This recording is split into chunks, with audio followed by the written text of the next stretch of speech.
To the Most High Yah by way of Yahushua HaMashiach, John chapter 5, verse 39. Silence. If you can then you know how to be quiet. Be quiet, boy. Ain't nobody playing with you.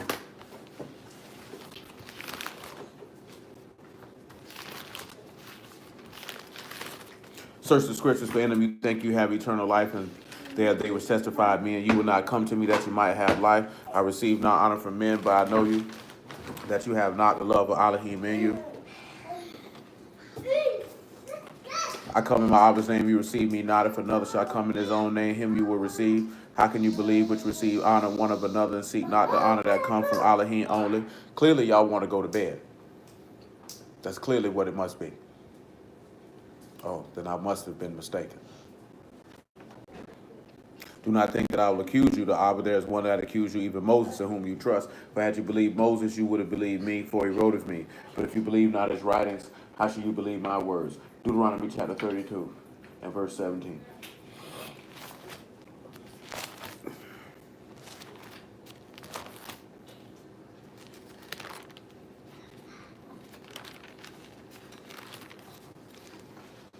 Matter of fact, make it Deuteronomy chapter 14. You know, the biggest thing that a lot of our people want to run around and do is scream that we Yah's chosen people, which is an accurate assessment. But yet, at this same token, as it stands at this very moment of which we speak, we are not considered to be a people before his eyesight. And you have to know that, you have to understand that, and the book bears witness to that. There will come a time where we will be considered to be his people in his eyesight, but that time is not as now as we speak. He said, you are the sons of Yahuwah your Alahym. This is Deuteronomy 14 and 1. You shall not cut yourselves, nor make baldness between your eyes for the dead. For thou art Kadesh people unto Yahuwah thy Alahym. Yahuwah have chosen thee to be a peculiar people unto himself above all the nations that are upon the earth. That word for peculiar is segula, and that's a valued piece of property or a valued possession. Samak, Gamal, Lamad, and Hay. So when we look at this here, this is a man with raised arms. He lifts, he protects, and he guides. So now if we'll sit back and look at it, this is his valued and prized possession, that we are a peculiar people unto him, and he came to lift us and to guide us and to protect us. That would be contingent upon one thing, something that we did not do, which would cause him to not lift us, to not protect us, nor to guide us, and therefore we would not be considered to be his people at that particular juncture. You said I was peculiar? Yeah. Let's take a look at Deuteronomy 32 now.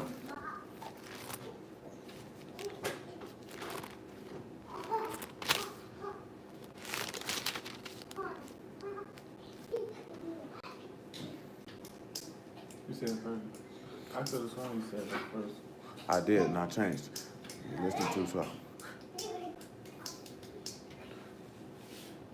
Make it 15. Deuteronomy 32 and 15. But Yeshurun waxed fat and kicked. Thou art waxen fat, thou art grown thick.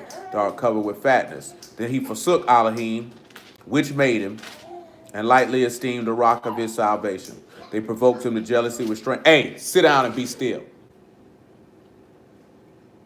They provoked him to jealousy with strange gods. With abominations provoked they him to anger. They sacrificed unto devils and not to Alahym, to gods whom they knew not, to new gods that came newly up, whom their fathers feared not. Of the rock that begat thee, thou art unmindful and hast forgotten Alahym that formed thee. And when Yahuwah saw it, he abhorred them because of the provoking of his sons and of his daughters. And he said, I will hide my face from them, and I will see what their end shall be, for they are a very forward generation, children in whom is no faith. They have moved me to jealousy with that which is not Alahym. They have provoked me to anger with their vanities. I will move them to jealousy with those which are not a people, and I will provoke them to anger with a foolish nation. So he said he's going to move you to jealousy with someone who is not a people. So that means that these people were not a valued possession of his. But at the same token, you have been made to be moved to be not a people. And let's get that from the mouth of Yahuwah himself. Hosea chapter 1.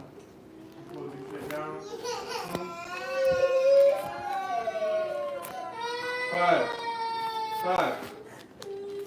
Go sit over there by yourself. And we're going to look at the entire capacity of the chapter because it's not that long.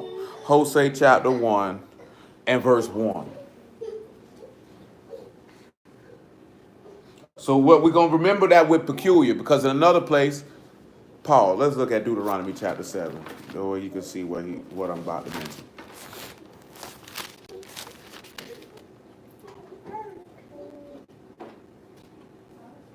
Well, never lie, let's say the same thing. It ain't got nothing different. But I was thinking about something else. Hosea 1 and 1. In order for us to be that peculiar treasure here, is you have to be obedient. Now, we're not talking about individuals. So let's get that solidified. We're talking about our people as a whole. You know what I'm saying? As a whole, we are not a people before Alahym. There are certain things that have to be done in order for us to be considered a people before Alahym according to the word. We can't be his people scattered in four corners of the earth. That's not the things that allow that to occur according to this text. That doesn't mean that we're not his people in the sense that we're not the lineage of Abraham, Isaac, and Jacob. It means in his eyesight at this very moment, we are not a nation before him. And if you think anything different than that, then you just lying to yourself. Hosea 1 and 1. The word of Yahuwah that came unto Hosea the son of Berai in the days of Uzziah, Jotham, Ahaz, and Hezekiah, the Maliks of Yehuda, in the days of Jeroboam, the son of Joash, the Malik of Yasharal, the beginning of the word of Yahuwah by Hosea. And Yah said to Hosea, go take unto thee a wife of whoredoms and children of whoredoms, for the land have committed great whoredom, departing from Yahuwah. See, that's another thing with leverage of faith. And to that one there, to a certain extent, I can understand exactly what he's talking about. Because you can say whatever you want to say. Don't no man want to marry no whore. You know what I'm saying? Don't no man want to marry no whore. And he told this man to go marry a whore, and that's exactly what he went and did. You know what I'm saying? And you sit back and you look at it, our law tells us that we ain't supposed to have no whores amongst our daughters, nor to prostitute your daughter to cause her to become a whore. So you know full well if that's ingrained in our Torah, no man would want to marry a whore, because in essence, in reality, that would be going against the law, because you would be marrying something contrary to what the law tells a woman to be. You know what I'm saying? See, a lot of people don't even sit back and think about that.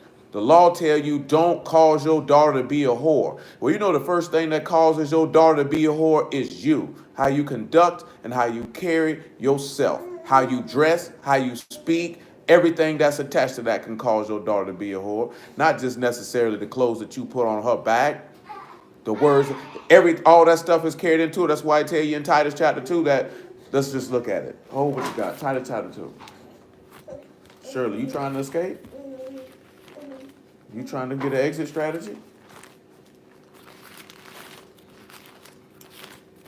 Gentlemen asked that question today. Can a woman be an apostle? Are there any scriptures for a woman to be an apostle? And it'd be funny to me every time I see a woman say women should teach women. I don't know where y'all get this and where you think a woman ought to teach a woman the word. Dude told me I was being rebellious because he told me you're supposed to learn from your husband. That's not in the word. It said for your women to ask your husbands at the house if it was something that you heard at the convocation that you didn't understand. Everybody not equipped to teach the word. Some people you could tell them the basics. Yeah, we don't do this and we don't do that. But if you talking about opening up this script, boy, that's not given to everybody. That's given to set men for a set cause and for a set reason. And it is what it is. I told y'all this before, and I tell you again, your forefathers didn't run around like this. Matter of fact, it says that in one of the Chronicles of the Kings, say y'all making anybody a priest. All you got to do is bring a bullock and a ram, and you making them a priest. Priest's lips supposed to keep knowledge, and the people supposed to seek the law at his mouth. That don't go for everybody. You could try to run that kingdom of priest line out of Exodus if you want to. Silly bastard, when that law broke down, he gave that to Levi. And only the Levites taught the good law. That would have said in 2 Chronicles chapter 30. So don't try to run that one, because then you just making a fool out yourself. Titus chapter 2, verse 3. Individual told me what they told me. They say, boy, y'all can do whatever he want to do. Boy, y'all ain't going to go against his word. That's you telling me y'all can do this and y'all can. They always hit that line right. If he can speak through a donkey, him speaking through somebody ain't got nothing to do with him following the protocol of the law, statutes, and commandments and ordinances that he laid down. That's retarded. You gonna say a man gonna go against his own word to appease your sensibilities? That just doesn't make any sense. Titus chapter 2 and verse 3. That the aged women likewise, that they may be in behaviors becoming Kadeshness, not false accusers, not giving them much wine, teachers of good things, that they may teach the young women to be sober, to love their husbands, and to love their children. If you love your child, you're not going to prostitute your daughter to cause her to be no whore. You ain't going to teach her no whoredom. You're going to teach her modesty and to be chaste and to be a Kadesh woman of Alahym and the things that becometh Kadashnas. That's what you're going to do. But we live in a society, nigga crack jokes about it because somebody who worked for Beyonce and is suing her because she committed witchcraft when niggas out here committing witchcraft every day in their house and they worry about Beyonce being a witch. Hosea 1 and 3. Titus is complete. So he went and took Gomer, the daughter of Diblaim, which conceived and bare him a son. And Yahuwah said unto him, call his name Yezreel. For I will avenge the blood of Yezreel upon the house of Yehu, and will cause to cease the kingdom of the house of Yasharal. And it shall come to pass in that day that I will break the bow of Yasharal in the valley of Yezreel. Now Yezreel means Alahym souls. I need to keep that in mind.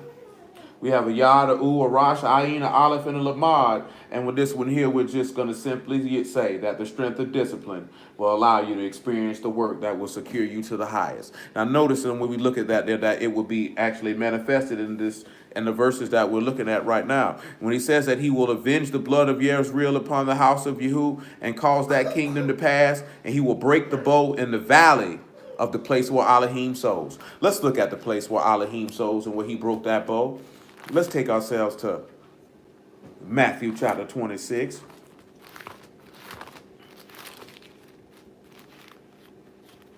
Well, first let me show that he sows. Let me take myself to Luke chapter 8. My apologies. Let's deal with Alahym sows.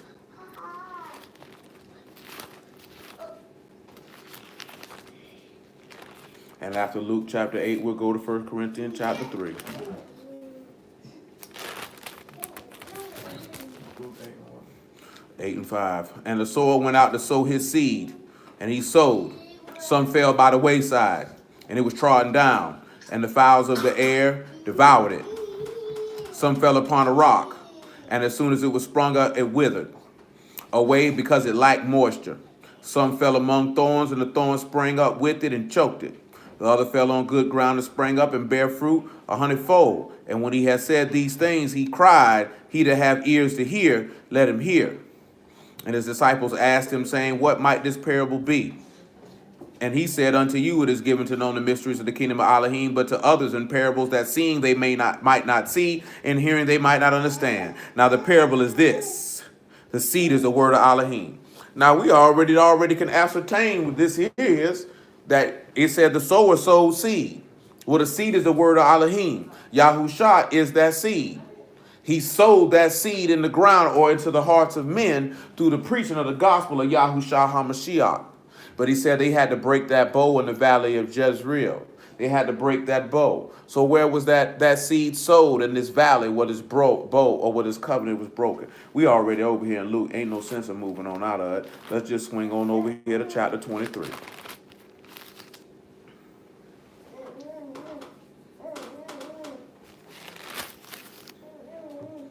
It's not even mentioned in chapter 23.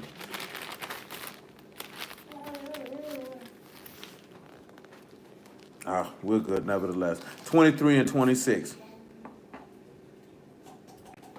And as they led him away, they laid hold upon one, Simon the Cyrene, coming out of the country, and on him they laid the stake, that he might bear it after Yahusha. And there followed him a great company of people of women, which also bewailed and lamented him. But Yahusha, turning unto them, said, daughters of Jerusalem, weep not for me, but weep for yourselves and for your children. For behold, the days are coming in which they shall say, Baruch are the barren, and the wombs that never bare, and the paps which never gave suck. Then shall they begin to say to the mountains, fall on us, and to the hills, cover us. For if they do these things in a green tree, which shall be done in a dry? And there were also 2 other malefactors led with him to be put to death. And then they would come to the place which is called Calvary. There they crucified him. The malefactors, the one on the right hand and the other on the left. Now, of course, on the other spot, it lets you know they took him to a place called Jessamine. That's where they sold that seed, and that's where that covenant was broken. Remember that bow? Bow should remind you about the bow he put in the sky as a means of a covenant. He broke that covenant in the valley of Jezreel. That's why he's going to turn around and avenge the blood of Jezreel on the house of Yehu, or on the house of Yasharal for that matter, because they said, let his blood be upon our children's children. You know what I'm saying? I had a gentleman yesterday, we were having a discussion. He said, well, was Cain punished? Did Cain intentionally kill Abel? When the book tell you that he intentionally killed Abel. And he wanted to know, why didn't Abel get killed if the law say you're supposed to be killed for committing murder? And it's a very simple answer. David committed murder and he was supposed to be killed. Y'all put the sin away. He punished him, though, because the law say he does by no means clears the guilty. I don't know why we have it in our mind that necessarily that a punishment of death is required for a sin. Y'all can forgive any sin and put the death away, but he's not going to let you slide, though. Because every man living has committed a sin worthy of death, and he didn't kill you, but he punished you for it. It's very, very simple. It's not hard to understand. It's not hard to understand. Well, guess what? If you're guilty of the blood of Hamashiach, he's going to avenge that blood. Ain't going to be no forgiveness for that. Ain't no, I'm a chastise you and let it slide. He going to kill you. And he's going to avenge that blood because that blood is on you. Because if you live contrary, then you are the descendants of those who said, let his blood be on our children's children. Let's take ourselves to 1 Corinthians chapter 3.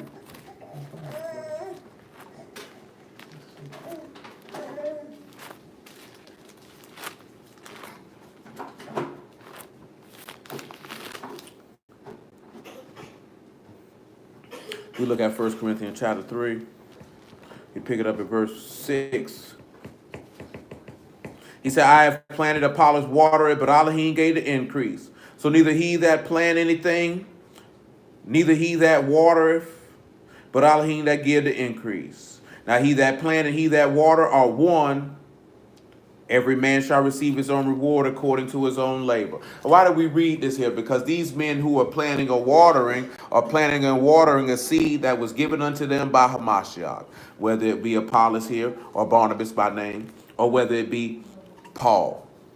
You know, Paul was given the revelation of Yahushua HaMashiach. Barnabas was an apostle as well.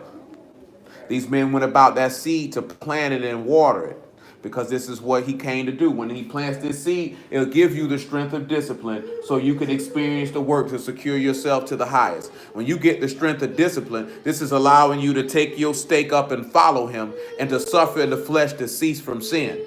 Period. This is what happens when you become as Jezreel and that bow is broken in that valley. Because now you've broken your covenant with death, like Isaiah told you about, and you're taking hold of eternal life. Let's take ourselves back to Hosea chapter 1. The whole objective is to take hold to eternal life. If we're not taking hold to eternal life, what are we doing? We in verse 6 of chapter 1 of the book of Hosea. And she conceived again and bare a daughter, and Alahym said unto him, call her name Lohuamah, for I will no more have mercy upon the house of Yasharal, but I will utterly take them away. So pause, 2 Kings chapter 17, and then after that, Amos chapter 8. He said he ain't going to have no more mercy. These children are signs now. These children are signs of what he's going to do to Yasharal for whoredom.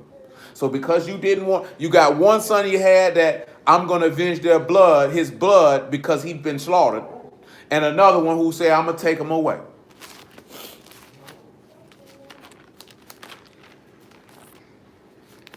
2 Kings chapter 17. 17 and 7. So it was the children of Yasharal had sinned against Yahuwah, their Alahym, which had brought them up out of the land of Mizraim from under the hand of Pharaoh, Malach of Mizraim, and feared other gods. And they walked in the statutes of the heathen, whom Yahuwah cast out from before the children of Yasharal, and of the Malachs of Yasharal, which they made. And the children of Yasharal did secretly those things that were not right against Yahuwah the Alahym, and they built them high places in all their cities, from the tower of the watchman to the fenced city. And they set them up images in groves in every high hill and under every green tree. And there they burnt incense in all the high places, that is the heathen whom Yahuwah carried away before them, and wrought wicked things to provoke Yahuwah to anger. And they served idols, whereof Yahuwah said unto them, you shall not do this thing. Yet Yahuwah testified against Yasharah and against Yehudah by all the prophets and by all the seers, saying, turn ye from your evil ways, keep my commandments and my statutes according to all the Torah which I commanded your fathers, which I sent to you by my servants the prophets. Notwithstanding, they would not hear, but hardened their necks to the neck of their fathers that did not believe in Yahuwah their Alahym, just like we read in Deuteronomy 31. And they rejected his statutes and his covenant that he made with their fathers and his testimonies which he testified against them. And they followed vanity and became vain and went after the heathen that were round about them, concerning whom Yahuwah charged them that they should not do like them. And they left the commandments of Yahuwah their Alahym, and made them molten images, even two calves, and made a grove, and worship all the hosts of Shamahim, and served Baal. And they caused their sons and their daughters to pass through the fire, and used divination and enchantments, and sold themselves to do evil in the sight of Yahuwah, to provoke him to anger. Therefore Yahuwah was very angry with Yasharal, and removed them out of his sight, but there was none left but the tribe of Yehudah only. And Yehudah kept not the commandments of Yahuwah their Alahym, but walked in the statutes of Yasharal which they made. And Yahuwah rejected all the seed of Yasharal and afflicted them and delivered them into the hand of spoilers until he had cast them out of his sight. Now we got to deal with that, because he said he done rejected both houses. See, we like to scream, well, Judah got rejected too. Let's look at another place so you could got another witness that Judah got rejected too. Jeremiah chapter 3.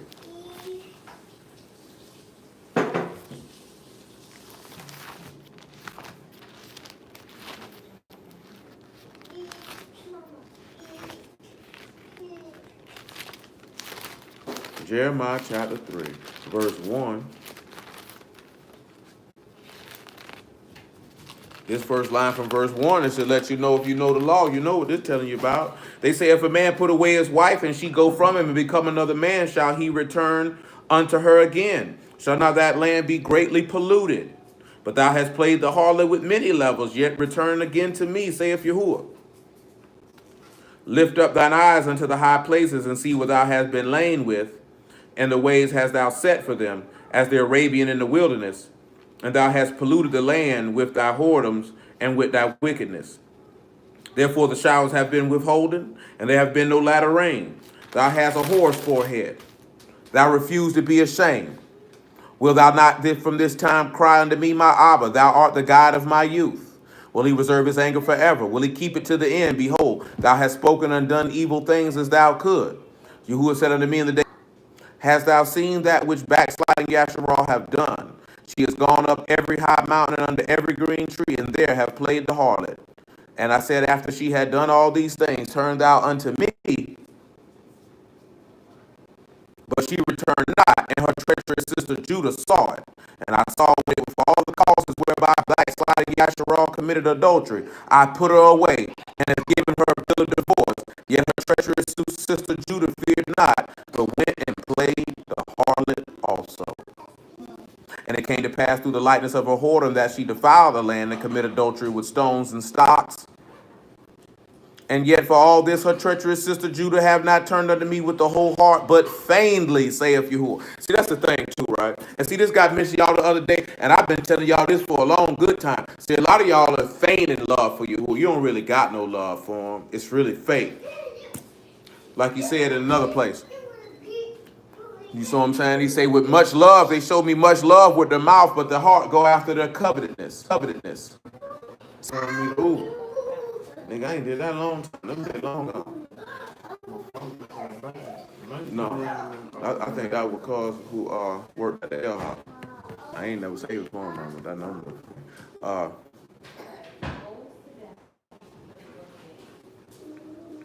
No, we feign love for y'all. You know what he said? He said, not with the whole heart.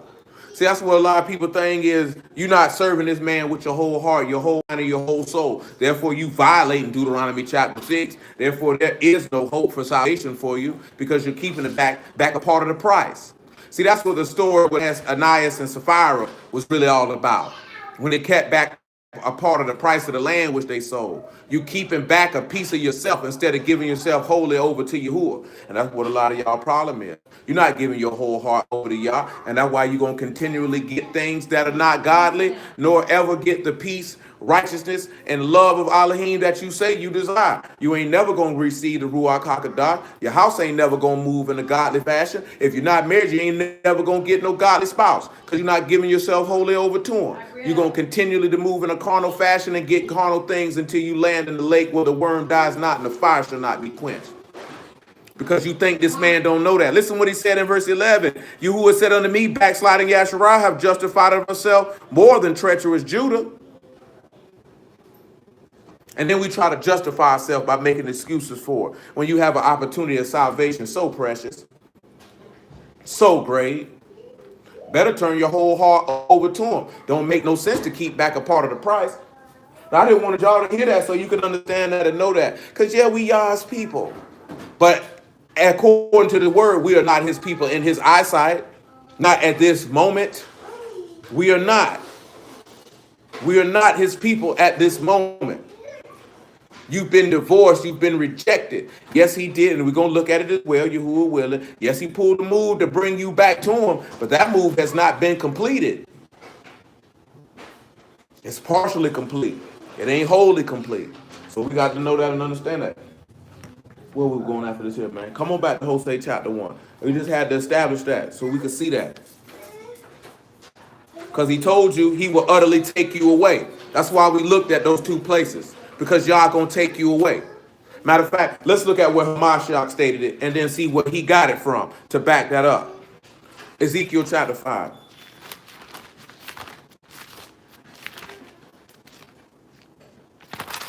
Remember, Ezekiel is in Babylon. Ezekiel 5:1. So this ain't talking about what's going to happen to him. Jeremiah was prophesying to Judah about them going to Babylon. Ezekiel is in Babylon. They come out of Babylon to go to Yasharal, so Ezekiel is letting them know, y'all finna leave again. And Isaiah, he said, where is the bill of your mother's divorcement? He said, you sold yourself for naught. You sold yourself by your own sins. I want you to understand something too. This ain't got nothing to do with talking about Deuteronomy 28. This ain't got nothing to do with that. This got to do with established, and y'all willing, we're going to look at it as well. When we were in Egypt, we were not his people because you didn't know him. And there's things that have to go down. In order to be Yah's people, you got to be in the land to be considered his people. As you'll see by the time we get finished, when you get removed out of the land, you're no longer considered to be his people. That's why he said, I'm going to discontinue you from your heritage or from your inheritance. See, you look at heritage and you see heritage and you think heritage like culture because you're looking at it in English. But go look it up in Hebrew in Jeremiah 17. That means inheritance, property. So when he tells you, I'm going to discontinue you from your inheritance, from your possession. Once he discontinue you from your possession or your inheritance, you're no longer considered to be his people in his eyesight because you don't have the thing that he promised to your forefathers, Abraham, Isaac, and Jacob. And thou, son of man, take thee a sharp knife and take thee a barber's razor and cause it to pass upon thine head and upon thy beard and take thee balances to weigh and divide the hair. Thou shalt burn with fire a third part in the midst of the city. And when the days of the siege are fulfilled, thou shalt take a third part and smite about it with a knife, and a third part thou shalt scatter in the wind, and I will draw out the sword after them. Thou shalt also take thereof a few in number and bind them in skirts. Now also what we're going to see by the time we get completed is when he gathers you and brings you back, that's when the verse that we're going to see in Hosea chapter 1 is completed. And that is when you'll be considered to be his people again. We won't be considered his people until we talk about what we were dealing with on trumpets, until that man blow that trumpet and bring you back. Then we'll be considered his people. Not a moment before and not a moment after, but that exact moment.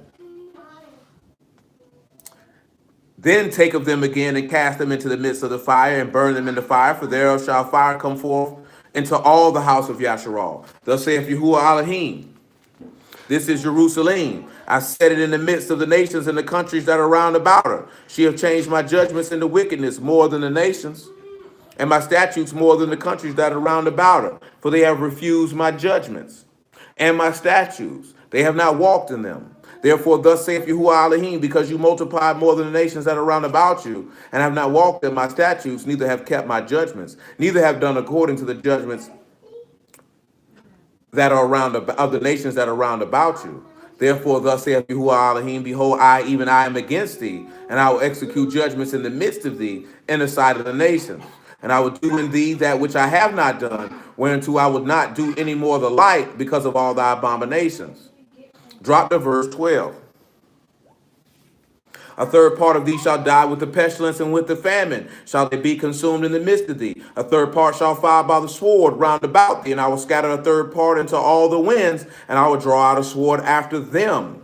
Thus shall my anger be accomplished, and I will cause my fury to rest upon them, and I will be comforted. And they shall know that I, Yahuwah, have spoken it in my zeal, when I have accomplished my fury in them. Now that's a hard pill to swallow, to say that that will comfort Yah's soul for him to do us in that fashion because of our disobedience, because of our unbelief, because we feigned a heart that was wholly after him and not a heart that actually was. Let's take ourselves to Luke chapter 21, because we love to scream by 70 AD to say we the people of this book and this, that, there, and the third, not realizing that 70 AD is when we were no longer considered to be his people. In Luke 19, Yahushua wept over Jerusalem because it says she did not know the time of her visitation. We look at this as if Yahushua spit a prophecy that had not been spit. He wasn't telling you nothing new. He wasn't doing nothing but telling you what Ezekiel had already told you.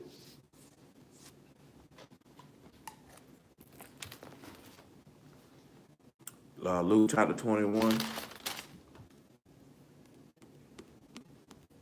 and verse 20. When you shall see Jerusalem compassed with armies, then know that the desolation thereof is nigh. Then let them which are in the mountains, let them that are in Yehuda flee to the mountains, and let them which are in the midst of thee depart out of it, and let them that are in the countries enter thereinto. For the days of vengeance, that all things which are written may be fulfilled. But woe to them that are with child and that give suck in those days, for there shall be great distress in the land, and his wrath upon his people. Notice what he said, wrath upon this people, just like we read in Ezekiel. And they shall fall by the edge of the sword, just like what we read, and they shall be led away captives into all nations, just what you read in Ezekiel. And Jerusalem shall be trodden down of the Gentiles until the time of the Gentile be fulfilled. So at this particular point, remember, this is taking us back to Hosea. You got to be carried away. Everything got to be fulfilled what's written. You got to go. And we have to go because we changed his judgments and made them worse than the nations and committed abominations in the place which he gave unto our fathers, which he swore unto them. Come on back to Hosea chapter 1.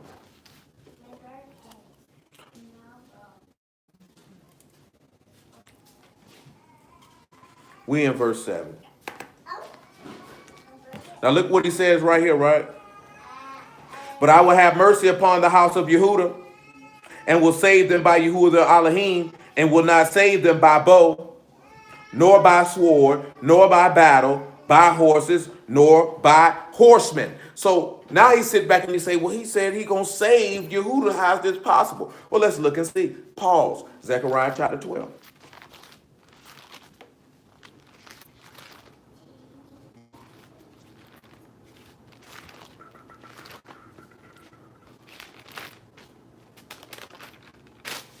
Zechariah chapter 12, verse 4.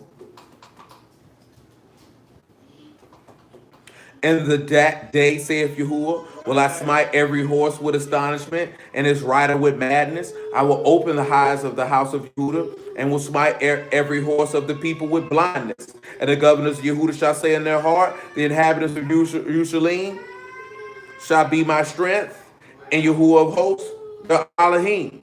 And that day I will make the governors of Yehuda like an earth, a fire among the wood, like a torch of fire in a sheet. They shall devour all the people round about, on the right hand and on the left.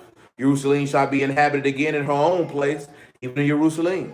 Yahuwah also shall save the tents of Yehuda first. that the esteem of the house of David and the esteem of the inhabitants of Jerusalem do not magnify themselves against Yehuda. He'll say that. So Zechariah is telling you the same thing. Now Zechariah is after they came out of Babylon. He said they'll save the tents of Yehuda first. Same thing that he just read in Hosea. How is this possible? If he said he gonna remove them both out, how is he gonna save the tents of Yehuda first? Well, let's just sit back and make a little statement. Let's take ourselves to Daniel chapter 9. Let's understand what the prophet spoke, then we can understand what the Mashiach did. When we understand what the Mashiach did, we can understand the plan of salvation. When we understand the plan of salvation, then we can believe. Once we believe, then we will obey. And once these two things coincide, eternal life can be made manifest. Daniel chapter 9, verse 24.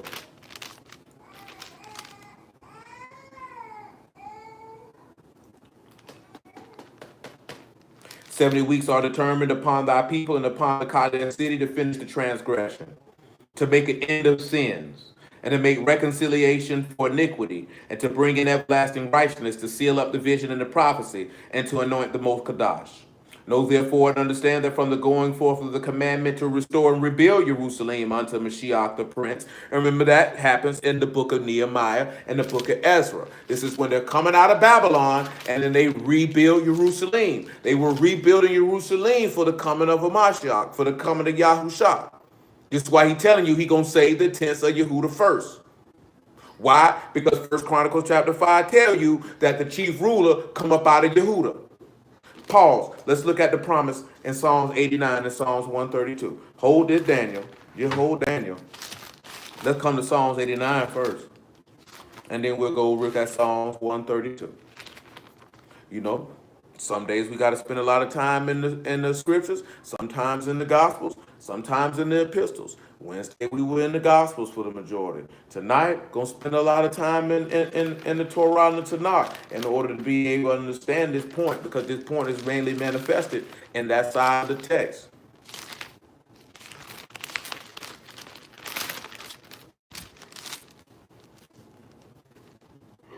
Psalms 89. We're going to pick ourselves up to about verse 18, I surmise. Psalms 89 and 18. For Yahuwah is our defense, and the Kadesh one of Yasharal is our Malik. Thou spake in a vision to thy Kadesh one, and said, I've laid help upon one that is mighty. I've exalted one chosen out of the people. I found David my servant, with my Kadesh oil have I anointed him. With whom my hand shall be established, my arm also shall strengthen him. The enemy shall not exact upon him, nor the sons of wickedness afflict them. And I will beat down his foes before his face, and plague them that hate him. So when you look at this one here, right? And I ain't even pulled the verse where it said back, because that's a little further down, where he say he'll be considered to be his son, and that he will not break his covenant with him. If they break his statutes, he said he'll visit their transgressions with the rod and their iniquity with the stripe. Well, it's a little bit further down where he called him a son. I'll let y'all go ahead and see that while we're here. Verse 26. He shall cry unto me, thou art my Abba, my Alahym, and the rock of my salvation. I also will make him my firstborn higher than the kings of the earth. Well, we know Yahushua is the King of kings and Master of masters, Lord of lords, however you want to spit it, say it, lace it, or whatever the case may be. So when we see this here, now we see why he has to do this. But let's look at this here. Psalms 132. Why does he got to save the tents of Judah first? Psalms 132 and 10, I surmise.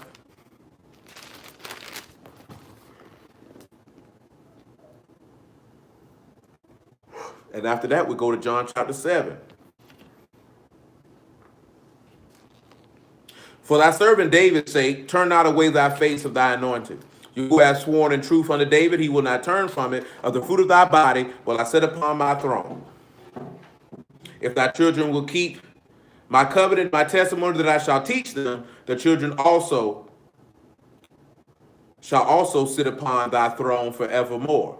You who have chosen Zion, he have desired it for his habitation. This is my rest forever. Here will I dwell, for I have desired it. I will abundantly bless her provisions, and I will satisfy her poor with bread. So, When you see that out of his loins, somebody got to sit on the throne. If you remember, he promised the throne to David. When the kingdom split, he said that he would leave a lot in Jerusalem because that's where he placed his name at for his servant David. Remember, we went over that. That's in 1 Kings chapter 11. So you see that he gonna save the tents of Judah first. He saved them first because this is where the chief ruler come in. This is why Hamashiach Jerusalem has to be built for Hamashiach. Let's go to Daniel 9. And when we say Hamashiach in this instance, not saying Yahushua, even though it is Yahushua, he hadn't been manifested yet. So they didn't know who this was. Remember, they were looking for him. Let's finish Daniel 9 before we actually grab the John 7.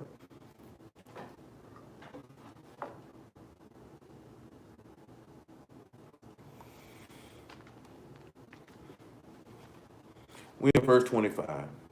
Know therefore and understand that from the going forth of the commandment to restore and to build Jerusalem unto Mashiach the Prince shall be 7 weeks and 62 weeks. The street shall be built again in the wall, even in troublous times. After 62 weeks shall Hamashiach be cut off, but not for himself. And the people of the prince that shall come and destroy the city and the sanctuary, and the end thereof shall be with the flood, until the end of war, desolations are determined. And he shall confirm the covenant of many, with many for 1 week, and in the midst of the week shall he cause the sacrifice of oblation to cease, and the overspreading of the abominations he shall make it desolate until the consummation, and that determined shall be poured upon the desolate. So now what are we able to see here? This is why it has to be rebuilt. He's got to make a covenant with everybody in the midst of the week. He got to cause the sacrifice to cease. He got to make an end of sin and to anoint the most Kadash. So this is why the tents of Judah got to be saved first, because Mashiach is promised to come out of Judah. We looked at the other day. Let's just go ahead and read it. Let's take ourselves back to John chapter 7. It's just an extra point in John 7. That wasn't the initial reason why we were going. I was just going to add on top of it. John 7:32.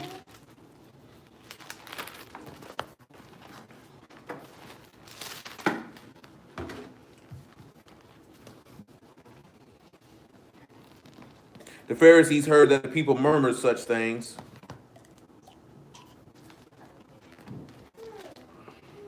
And the Pharisees and the chief priests sent officers to take him.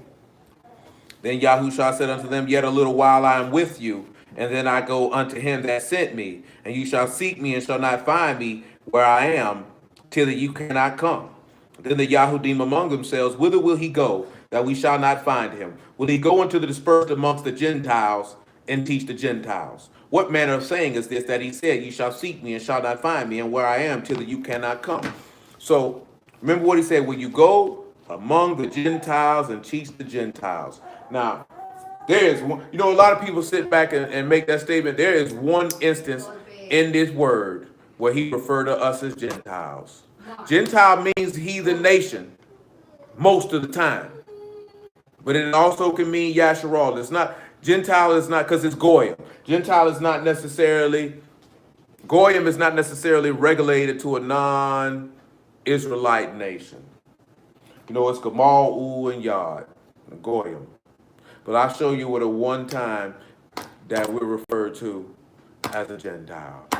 And he was speaking to the house of Yehuda when he said it. Isaiah chapter 1 and verse 3. We'll come back to John chapter 7.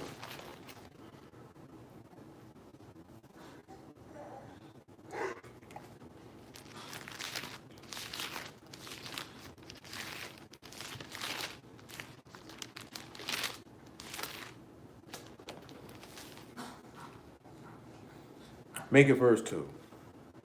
Hear, O Shamaim, give ear, O earth, for you who have spoken, I have nourished and brought up children, they have rebelled against me. The ox know his owner, and the ass his master's crib. But Yasharal doth not know, my people doth not consider. Ah, sinful nation, a people laden with iniquity, a seed of evildoers, children that are corrupters. They have forsaken Yahuwah. They have provoked the Kadesh one of Yasharal under anger, and they are gone away backwards. That verse right there where he say, a sinful nation, that's Goyim. One of the rare times that, like I said, it can be us in certain instances. Things just be going too far with it. But when you look at it, what it's going to say is he going to go amongst the Goyim and teach the Goyim. Is he going to go amongst the nations and teach the dispersed amongst the nations? That's really what it's saying. Is he gonna go? Let's go back to John chapter 7, right? In verse 33, will he go unto the dispersed among the nations and teach the nations? That's what it's really saying. It ain't saying no more than that. You have to remove your thought process of Gentiles and look at it plainly as what it says. Will he go amongst the nations and teach the nations? Why would they make that statement? Because we already seen Jerusalem, Yehuda had to come back for the rebuilding for Hamashiach. Yasharal never came back. So they know that, and of course we know everybody that's dispersed ain't from the tribe of Yasharal, just like we know everybody who was in Yehuda at that time is not necessarily from Yehuda. That's just being ignorant. But what we're looking at is this. They knew for the most part the northern kingdom, quote unquote, was not there. So they would think, oh, is he going to go leave from here to go teach them? That's why it says, will he go amongst the nations to teach the nations? This is the other point right here to where they knew that Mashiach was coming out of Yehuda. We read it the other day. We just dropped down to 7 and 40.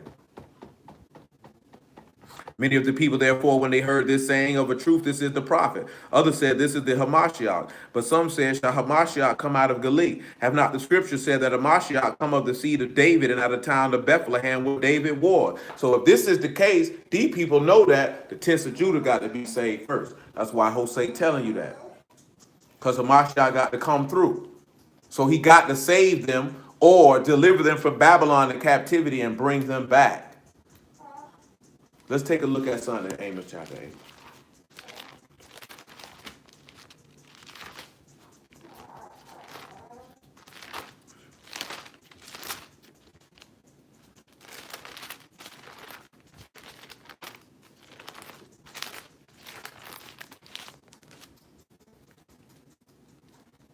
That's what I want to use.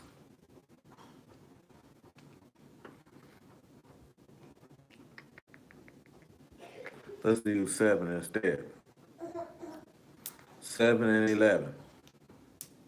7 and 11. I'll go with 7 and 10. I'll make it 7 and 7. Amos 7 and 7. Thus he showed me, and behold, the master stood upon a wall made by a plumb line with a plumb line in his hand. And Yahuwah said to me, Amos, what see thou? And I said, a plumb line. Then said Yahuwah, behold, I will set a plumb line in the midst of my people Yasharal. I will not pass by them anymore. And the high places of Isaac shall be desolate, and the sanctuaries of Yasharal shall be laid waste, and I will rise against the house of Jeroboam with a sword. Then Amaziah the priest of Bethel sent to Jeroboam, Malach of Yasharal, and Amos hath conspired again against thee in the midst of the house of Yasharal, that the land is not be able to bear all his words. For thus Amos saith, Jeroboam shall die by the sword, and Yasharal shall surely be led away captive out of their own land. Also Amaziah said unto Amos, O thou seer, go flee away into the land of Yehuda, and eat bread, and prophecy there. But prophecy not again anymore at Bethel, for it is the king's chapel, and it is the king's court. Then answered Amos and said to Amaziah, I was no prophet, neither was I a prophet's son, but I was a herdman and a gatherer of sycamore fruit. And Yahuwah took me as I followed the flock, and Yahuwah said unto me, go prophesy unto my people Yasharal. Now therefore hear the word of Yahuwah, thou sayest, prophecy not against Yasharal, and drop not thy word against the house of Isaac. Thus saith Yahuwah, thy wife shall be a harlot in the city, thy sons and daughters shall fall by the sword, thy land shall be divided by line, thou shalt die in a polluted land, and Yasharal shall surely go into captive land. He say, since you don't want me to say it, you hear this then. And guess what? This conversation ain't about no curses. So I just want to let that be known. This ain't even got to deal nothing with no curses. You know what I'm saying? This got to deal with the fact that you thought this man was somebody to be played with. And that you thought that you could remain his people while playing with him.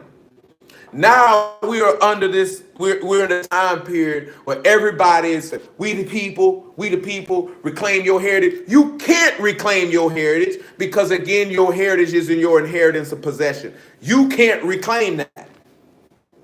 See, you don't have the authority and power to go claim that. Yahuwah got to make, when we took our inheritance and inherited the first time, you know who that was who was fighting for you. You thought you were killing all them people. Did he tell you in Deuteronomy 20? He said it's Yahuwah that fight. How many times did Moses tell them people stand still and see the salvation of Yahuwah? What you think you're gonna be doing when you get your inheritance back? When you get your heritage back in English, as it says. This man gonna be standing through fighting for you. All you gotta do is stand still and watch. You ain't gotta do nothing. You ain't got to do nothing. Yeah, it's good you know who you are. That's outstanding. But if you ain't a son of Alahym, you don't know who you are. At the same token. At the same token. So you have to understand that. As a whole, as a people, we are not his people. Now let's go back to Hosea chapter 1 and let's look at what he turned around and he said you're going to be called. Because now we done established why that say that in Hosea chapter 1 about he going to deliver Yehuda. Because he had to rebuild the city for Yahushua to come. Once Yahushua come, he can rebuild it. And look what he came to do. He came to end sin. He came to seal up the vision. That means to complete the work so the gospel can be revealed. He came to make the covenant stop in the midst of the wheat. So therefore make a new covenant, would take us back to that bow being broken. Yes, real. Therefore, if a new covenant is made, then there's an opportunity for you to become his people again. But now not just his people, his children. Literally his children. Hosea 1. We got more. Don't get mad at me. I know some people ain't gonna like it. I could care less. Because if you don't like it, you got a problem with Yah. He the one said it. You the one did it. Verse 7 again in Hosea. Listen to what it says, right? For I will have mercy upon the house of Yehuda, and will save them by Yahuwah the Alahym, and he will not save them by bow, nor by sword, nor by battle, by horses, nor by horsemen. We were saved by the body of Hamashiach. You wasn't saved by no war. A man went to war against sin and death and overcame it by his obedience and faith to his Alahym. Didn't win it by. But look at the next thing he say once they named the baby. Well, they already named the baby. Look what said happened when she weaned him. Now, when she had weaned Leruamah, she conceived and bare a son. And then said Alahym called his name Loami. Now, I want y'all to see how this follows with the timeline in Luke. Because if you see the first son, right, Yezreel, what happened, right? They killed him, right? You know what I'm talking about? Then the second son come through, the second child come through, and that one there is, I'm a savior. So now this man done saved you from sin, and the third one is, I'm put you out. See, once I done saved you by my hand and manifest salvation, them put you out. Them put you out. And then I'm going to destroy Jerusalem, and then y'all not going to be here for a while. Because Jerusalem going to be trodden down to the time of Gentiles is fulfilled. Follow the pattern. It's right there in your face. It's right there in your face. Then said Alahym called his name Loami. For you are not my people, and I will not be your Alahym. Yet the number of the children of Yasharal shall be as the sand of the sea, which cannot be measured. And it shall come to pass that in the place where it was said unto them, ye are not my people, there it shall be said unto them, you are the sons of the living Alahym. Then the children of Yehuda and the children of Yasharal be gathered together and appoint themselves one head. And they shall come up out of the land, for great shall be the day of Yezreel. Now those are strong statements right there, ain't it? So let's look at nation, right, or people, and let's look at that. That word is ayin and mean. Simply means people, nations. So when you see this here, when you're his people, then you know his ruach. You've experienced his ruach. You know it. You can see it. Now let's look at the things of what he states that will allow us to be able to know that we could be his people again. But notice, we are not his people till he gathers us. And this is going to be a recurring theme. A recurring theme. Jeremiah 31.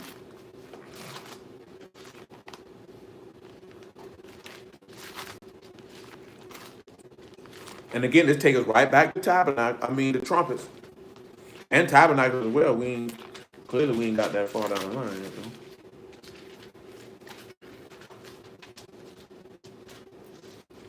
Jeremiah 31 and 31. Now, please don't take that we saying that a new covenant is not in effect. The new covenant is certain aspects of that covenant has not been. Matter of fact, before I even do that, I got to do it right. Got to do it right. Genesis chapter 15. If you're going to do it, you got to do it right. Genesis chapter 15.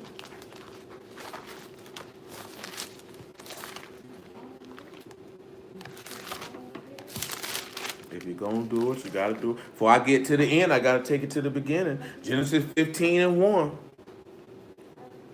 And these things, and it's going to go into something I would say, because boy, it is what it is. Out of these things, the word of Yahuwah came unto Abram in a vision, saying, Fear not, Abram, I'm thy shield and thy exceeding great reward. Abram said, Yahuwah Alahym, what wilt thou give me, seeing I go childless? And the steward of my house is this Eliezer of Damascus. Abram said, Behold, to me thou hast given no seed, and lo, one born in my house is mine heir. And behold, the word of Yahuwah came unto me, unto him, saying, This shall not be thine heir. He that shall come forth out of thy own bowels shall be thine heir. And he brought him forth abroad and said, Look not towards Shamahim and tell the stars, if thou be able to number them. And he said unto him, So shall thy seed be. And he believed in Yahuwah, and he counted it to him for righteousness. This is when it began. If we're going to look at it, let's look at it when it started.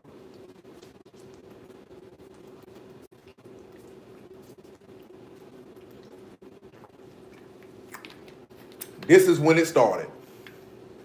This is when it started. He told him, look at the star. He told him, he said in a couple places to Abraham, they'll be like the sand of the sea. You can't number. This is when it started. Let's go to Isaac, Genesis 26.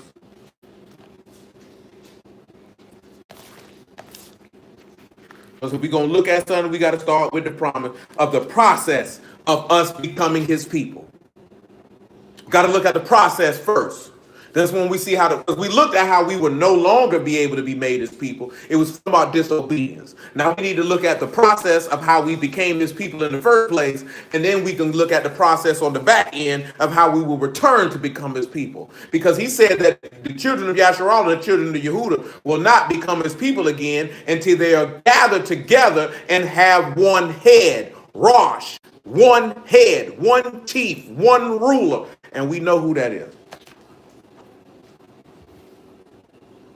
Genesis chapter 26 and 1. Like I said, if we're going to do it, praise Yah for Yahushua. If we're going to do it, let Yahuwah's name be praised. Let's just go ahead and do it right. So you fully understand it. You fully know where it's at. You ain't got no gaps, no questions, no nothing. And there was famine in the land besides the first famine that was in the days of Abraham. Isaac went unto Amalek, king of the Philistines, under Gerar. Yahuwah appeared unto him, saying, Go not down into Mizraim, dwell in the land which I will tell thee. Sojourn in this land, and I will be with thee, and will baruch thee. For unto thee and unto thy seed will I give these countries, and I will perform the oath which I swear unto Abraham thy father. And I will make thy seed to multiply as the stars of Shamahim, and will give unto thy seed all these countries, and in thy seed shall all the nations of the earth be blessed. So again, the land was never for Abraham and Isaac in their lifetime. It was for their seed. It was never for them in their lifetime, though they dwelt there. Just like a Mashach dwelt in the land. And they all dwelt there as strangers. Let's look at Jacob. Just a little shadow. Just a little shadow. The law giving a shadow of good things to come. But some of us overlook all that. Maybe we overlook it because we ain't looking.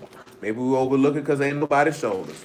Maybe we overlooking it because we're so worried about telling people they Israel that you're missing the plan.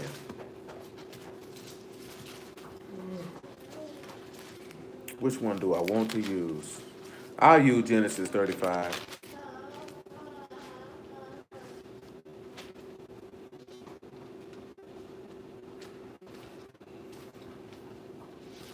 $35 and 9, or do I want 32? Well, I mean, I should say 28. I think 28 will use the verbiage like we've used at the others, and we need to stay on task. 28 is sufficient. Genesis chapter 28 and verse 10. And Jacob went out from Beersheba and went towards Haran, and he lighted upon a certain place and tarried there all night because the sun was set. He took of the stones of that place and put them for his pillows and laid down in that place to sleep. And he dreamed, and behold, a ladder set up on the earth, and at the top of it reached to Shamahim. And behold, Malachim of Alahym ascending and descending on it. And behold, Yahuwah stood above it and said, I am Yahuwah your Alahym of Abraham thy father, and the Alahym of Isaac, the land where thou lie, to thee will I give it, and to thy seed, and thy seed shall be as the dust of the earth, and shall spread abroad to the west, and to the east, and to the north, and to the south, and in thee and in thy seed shall all the families of the earth be blessed. So now he's established this promise with these three men, yet there is no nation of Yasharal, there is no people. There is no people. It's just three men. Let's begin. Let's begin then. Exodus chapter 2. Let's begin to look at when you began to become a nation before him. We've already established how you ceased to become a nation from before him. It was your unbelief. At the end of the day, it was your unbelief.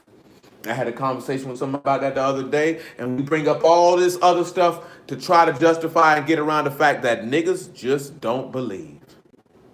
At the end of the day, and when we get down to the root of the matter, you don't believe, you don't trust Yah, you don't hope in Yah, you don't want nothing that comes from Yah, you just want to talk about it and fake it and think you're going to make it, and that's not how this works.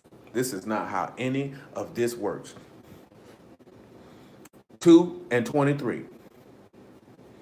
Exodus. And it came to pass in the process of time that the king of Egypt died, and the children of Yasharal sighed by the reason of the bondage.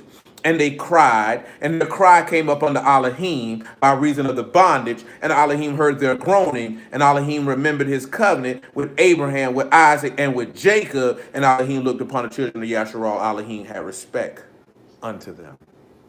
So now he's heard your sighs, and he's heard your cries. And we talked about that during trumpets, and I guess we'll bring it up again. Now he's about to be able to, he's going to start doing a little something. Let's take ourselves to Exodus chapter 5. Because you know, at the end of Exodus chapter 3, he told Moses what he was going to do. He told Moses he was going to bust Pharaoh's head. And he was going to work signs and wonders and bring us out. Afterward, Moses and Aaron went in and told Pharaoh, thus saith Yahuwah Alahym of Yasharal, let my people go, that they may hold a feast unto me in the wilderness. And Pharaoh said, who is Yahuwah that I should obey his voice to let Yasharal go? I know not the Yahuwah, know not Yahuwah, neither will I yet Yasharal go. So now, we're not going to run through all that because we know what happened. Plagues, Passover lamb, you come out, he bring you in the wilderness, he enters into a covenant with you. You can read Exodus chapter 24 with that. The minute you, well, we're going to read Exodus 24 now. The minute you did this is the minute you became his people. We're going to go to Exodus 24, and then we'll just look at it where it goes into a little bit in Hebrew chapter 10, chapter 9, I should say. But we want you to see it at the law first.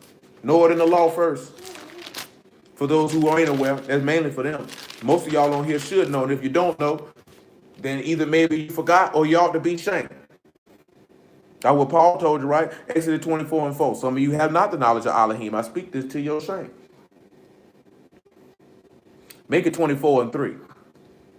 Moses came and told the people all the words of Yahuwah and all the judgments. And all the people answered with one voice and said, all the words which Yahuwah have said, we will do.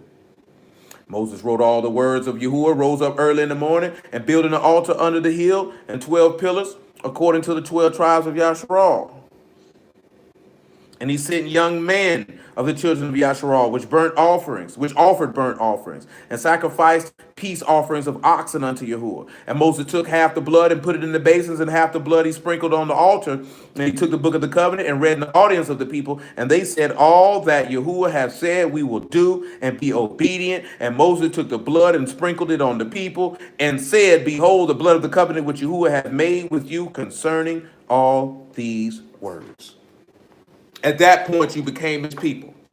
At that point, when you entered into the covenant, that is when you became the sons of Alahym, the people of Alahym. Let's look at something though. 2 Samuel chapter 7, verse 20.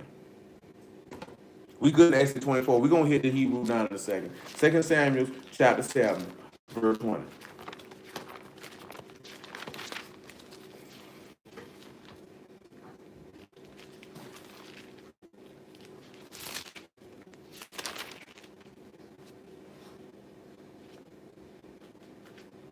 7 and 18 is sufficient. Then went King David in and sat before Yahuwah, and he said, Who am I, O Yahuwah Alahym, and what is my house that thou hast brought me hitherto? This was yet a small thing in thy sight, O Yahuwah Alahym, but thou hast spoken also of thy servant's house for a great while to come, and this is the manner of man, O Yahuwah Alahym. And what can David say more unto thee? For thou, Yahuwah Alahym, know thy servant. For thy word's sake and according to thy own heart thou hast done these great things, to make thy servant know them. Wherefore thou art great, O Yahuwah Alahym. There is none like thee, neither is there any Alahym besides thee, according to all that we have heard with our ears. And what one nation in the earth is like thy people, even like Yasharal? No one said nation here is Goyim. So what nation of people on the earth is like your arm, or the people who know your spirit? Which goes back to what he just stated in verse 22 and verse 21. What one nation in the earth is like thy people, even like Yasharal, who Alahym rent to redeem for a people to himself? Now, like I said, we didn't go read all the stuff that he did because he told you he redeemed you out of Mizraim, out of the house of bondmen. So when he bought you out of Egypt and brought you in the wilderness and enjoined you to this covenant, this is when you became his people. Now, of course, we can translate that over and we see that Yahushua has redeemed us to make us the sons of Alahym. Yet we are not his people before him because we are still scattered. See, we can't be scattered and be his people. We have to be gathered and we have to be in the land, and he has to be our head for us to be considered to be his people. In that literal sense, not that the children of Yasharal have been discarded. That's what you take from that, is because you're not listening and you lack understanding. And if you lack understanding, I don't know what to tell you, because the book say our words are plain to him who have understanding. Because if you lack understanding, then you worthy of death. That's what the book say. And one nation in the earth is like thy people, even like Yasharal, whom Alahym went to redeem for a people to himself, and to make him a name, and to do for you great things and terrible for thy land before thy people, which thou redeemed to thee from Mizraim, from the nations and their God. Now look at the key thing, what allow us to stand to be his people. Not only do we have to be redeemed from the nations, we got to be redeemed from their gods. Right now, we can't say we redeemed because you niggas arguing about niggas being Muslim, being Christian, being Kemetic science, being Buddhist. You still amongst these people while they serve their gods. You gotta, this stuff be right here in our face. We overlook it. We overlook it probably, more than likely, in my guesstimation and estimation, because it don't fit the narrative that we're trying to put out to people. Instead of causing people to understand the way of Yahuwah, you want to create a narrative which comforts people in the fashion of which Yahuwah did not tell you to comfort them. If you want to comfort people, Yahuwah comfort them with the promises, mercy, and loving kindness of the living Alahym that is applied to all those who wait for him. Verse 24, for thou hast confirmed to thyself thy people Yasharal to be a people unto thee forever, and Yahuwah art become their Alahym. So now we have to look at how he confirms us to be his people forever and all of that good old stuff. I got one more place I need to hit. Oh, that really hurts. Hebrews chapter 9, y'all, verse 20.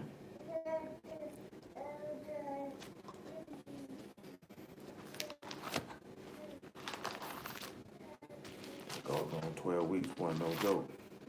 Now I'm 233 pounds. Probably gonna be about 238 by the time I get finished with these 12 weeks. A lot of squatting, a lot of deadlifting. That doggone door done broke my wrist though.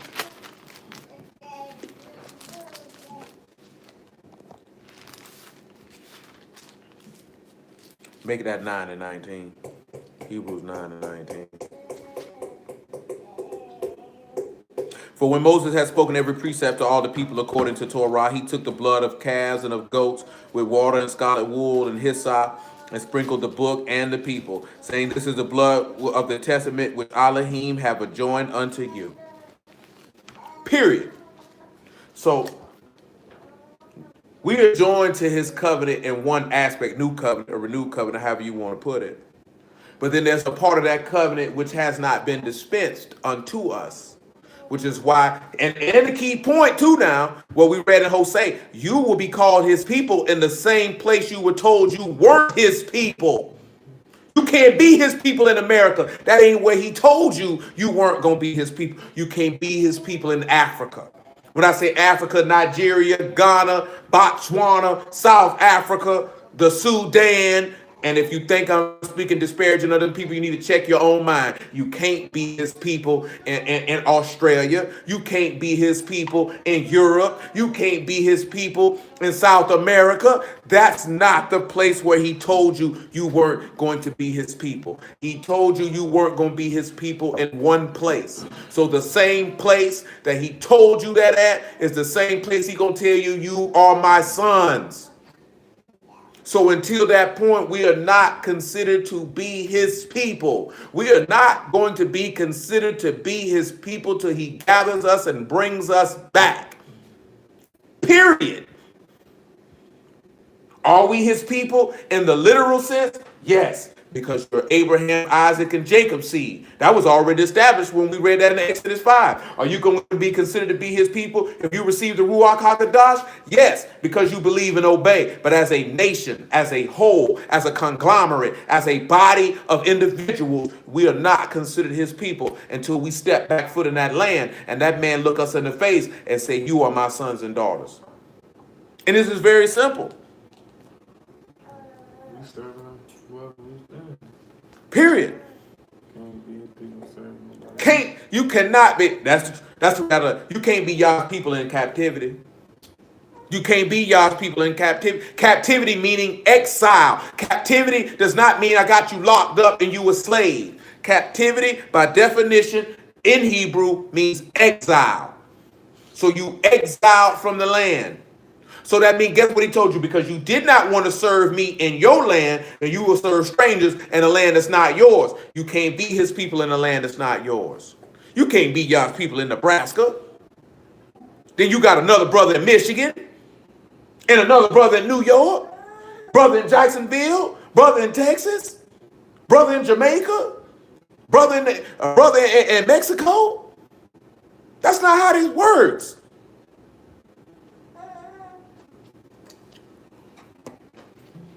What was I going to go at, man? Jeremiah 31.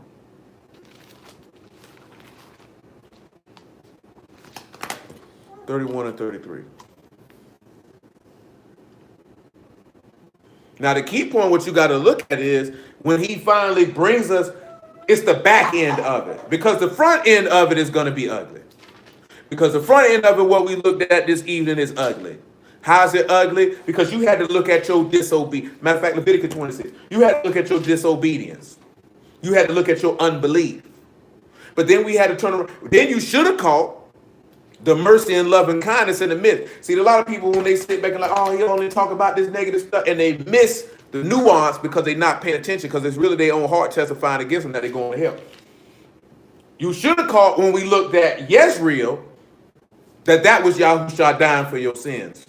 You should have looked at Larumamah as this is him saving the tents of Yehuda first, and that's why we had to go back and look at, well, why he got to save the tents of Yehuda first? Because he got to build Jerusalem. So you seen him having a mercy on your forefather, because he brought him out of Babylon to rebuild Jerusalem, so this man could offer himself, so he could end sin, so he could make a new covenant with you, and so that he could allow you to return to be his people in the first place. But then, of course, you had to get to the ugly part. Well, lo am I. Now I got to put you out. But in the midst of putting you out, I still make you a promise that I'm going to bring you back. And I'm going to tell you that you my sons and you my daughters. Though specifically, it's going to say Ben. It's going to say sons. It don't say children. It's always going to say sons of Yasharal. So you got to look at that. And then when we go back and we sit back and we look at what was at the beginning, what did you see? The promise to Abraham, the promise to Isaac, the promise to Jacob. What did we end up getting from that? Going into Egypt. You signed because of your captivity. The same way that Luke 18 say with the unjust judge, though she weary me with her continual coming, I will avenge her. And he say, shall not the judge So now Alahym avenge his elect who sigh and cry to him day and night, though he bear along with them. He say, yes, I will avenge them speedily. Nevertheless, will I find faith when the Son of Man come upon the earth. That's what he said. So when you sit back and you look at the situation that you in at this moment, you sighing and crying. You're not a people before Alahym, just like your forefathers were not a people before Alahym, because you needed to be redeemed from the nations and from their gods. You need to be purchased. See, Yahushua redeemed you from sin and death. He has not came to redeem you from the nations and their gods, because Loami told you got to go. Loami was birthed because you got to go. Because he had to tell Jose, which is, and who had the name Jose? You know who had the name Jose? It's a man in this book had the name Jose. His name was changed though. Yahushua, son of Nun. Same instance. He tell that man to go marry a whore. Same thing Yahushua had to come do. He had to come marry a whore. He had to come fool with a whore. But instead, with that same whore, because he died, like Romans 7 say, now you've been made new, so you no longer a whore, no longer can be considered to be an adulteress. So that you could be a chaste virgin, a spouse to Hamashiach. That's why I say I love you with a godly jealousy. Godly jealousy. See, you should want a man who loves you with a godly jealousy. That's a man who don't want you to be tainted with no manner of sin, to be fooled up with no sinners, anything that could cause any impurity upon you whatsoever. That's a different type of jealousy right there. That's a different type of love. A love that most people who have not experienced, because most people ain't experienced the love that Alahym have for us, where he jealous over us in that fashion in the first place. Nevertheless, where was I going? I can't recall it. Y'all was in the comments. Yeah, Leviticus 26. Yeah, 26. I want you to see something. I want you to see something in Leviticus 26. This is why we looked at a setback and look what our forefathers did. Because then that causes you to consider. And not to consider about no curses, but to consider that Alahym is no joke. And even in the midst of what you're going to see in Leviticus 26, his mercy still remains. Leviticus chapter 26, verse 37.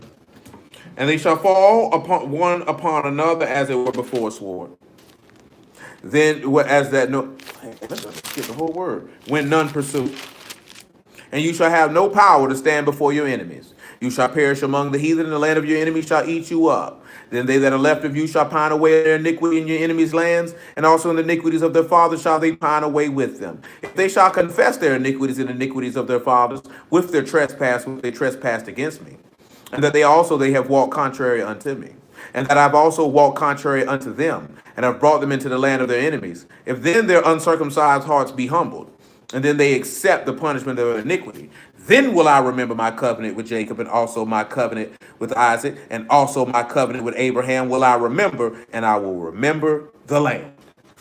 We can't be a people when we ain't in that land. That can't happen. Because we weren't considered his people till he brought us in that land, till Yahushua brought us in that land. Another part that hit my head, Deuteronomy 30.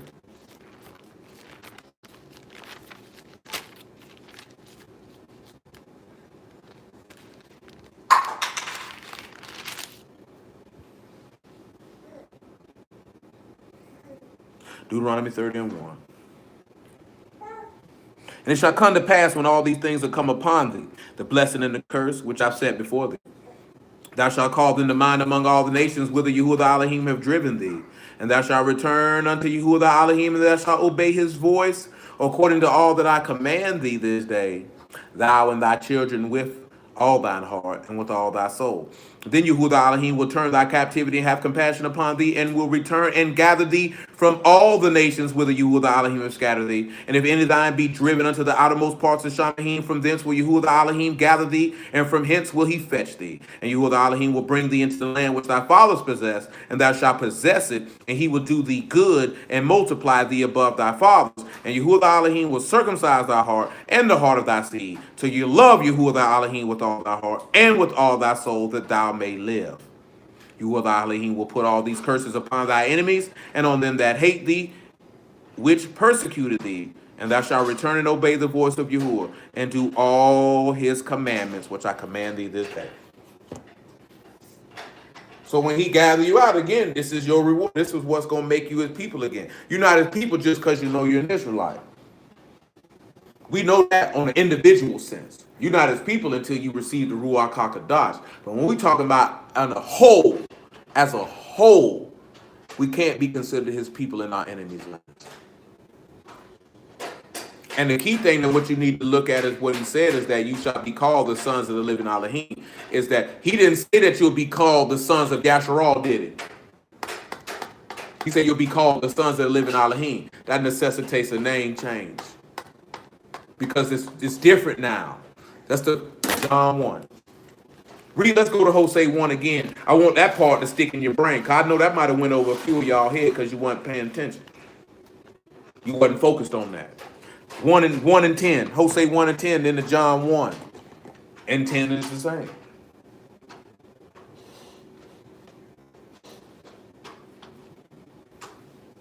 And then of course, this is going to focus in that we are peculiar treasure or his possession or his property. And those who are his, that man would raise arms at Yahushua HaMashiach himself. He's going to lift you up and protect you and guide you. When you obey and you become that peculiar treasure. Y'all forget me, I got left his elbow. Yet the number of the children of Yasharal shall be the sand of the sea, which cannot be measured nor numbered. And it shall come to pass that in the place where it was said unto them, you are not my people, there shall be said unto them, you are the sons of the living Alahym. He said it said the number of the sons of Yasharal is the sand of the sea. He said he's not going to call you the sons of Yasharal. He's going to call you the sons of the living Alahym. Think about that and let that wait and consider in your mind. Think about that. John chapter 1. That would make this statement in John 1 be even more profound. And in the same statement in John chapter 3, what manner of love have I bestowed upon us that we should be called the sons of Alahym? Not the sons of Yasharal, but the sons of Alahym. He said all Yasharal is not Yasharal. Because he said the children of the flesh are not counted for the promise. You know what I'm saying? Said in Isaac thy seed shall be called. The promised seed. You promised to be, and we're going to see it in a moment. You were promised to become the sons and daughters of Alahym. Matter of fact, before I even get John 1, let's just run the promises down first. Let's just do that. Jeremiah 31 and 31. Let's hit the promises first before you see it manifested by way of Yahushua HaMashiach. Let's just do it like that. Let's see where he promised you to become the sons of Alahym first. See, that's the part of the game that everybody looking at. I'm an Israelite. Better be a son of Yah. That's what all I can tell you. Son of Alahym. That's what you better be. Because he said, that will be my firstborn. That's what we read about David, right? He said, he'll call me his father. That's why when the Mashiach taught you how to pray, the first word came out of his mouth. Our Father, who art in heaven. If man ain't your father, you ain't obeying his word. He said, Mashiach said, if you love him like, then Abba will bestow the same love upon you that he bestowed upon him. If you and Yahusha and you, then you consider the son. That's what he told you. He poured his spirit of his son in you, and you cry out, Abba, Father. There's a lot of people don't call this man their father because they know they father the devil. They know they do his lust. They know they do the devil's will. They know that's how they live it. It's okay, though. Better change it before he harden your heart like concrete.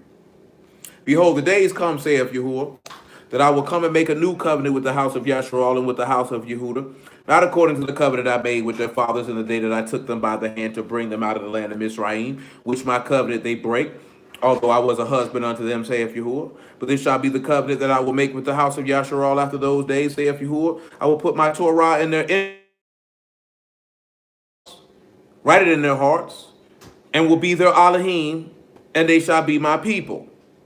And they shall teach no more his neighbor, every man his brother, say, know Yahuwah, for they shall all know me, from the least of them unto the greatest of them, saith Yahuwah, for I will forgive their iniquity and remember their sin no more. So in order for this man, for you to become his to know and experience his Ruach, he had to make a new covenant with you.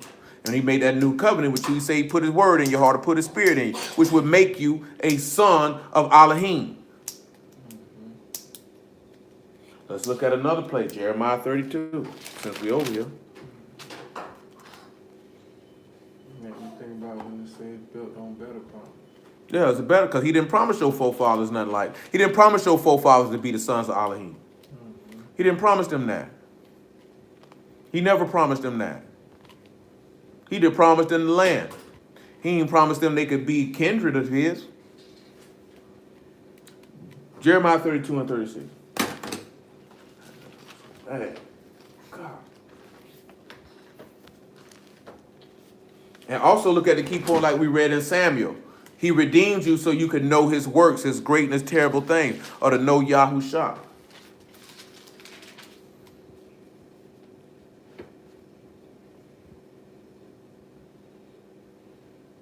I see you.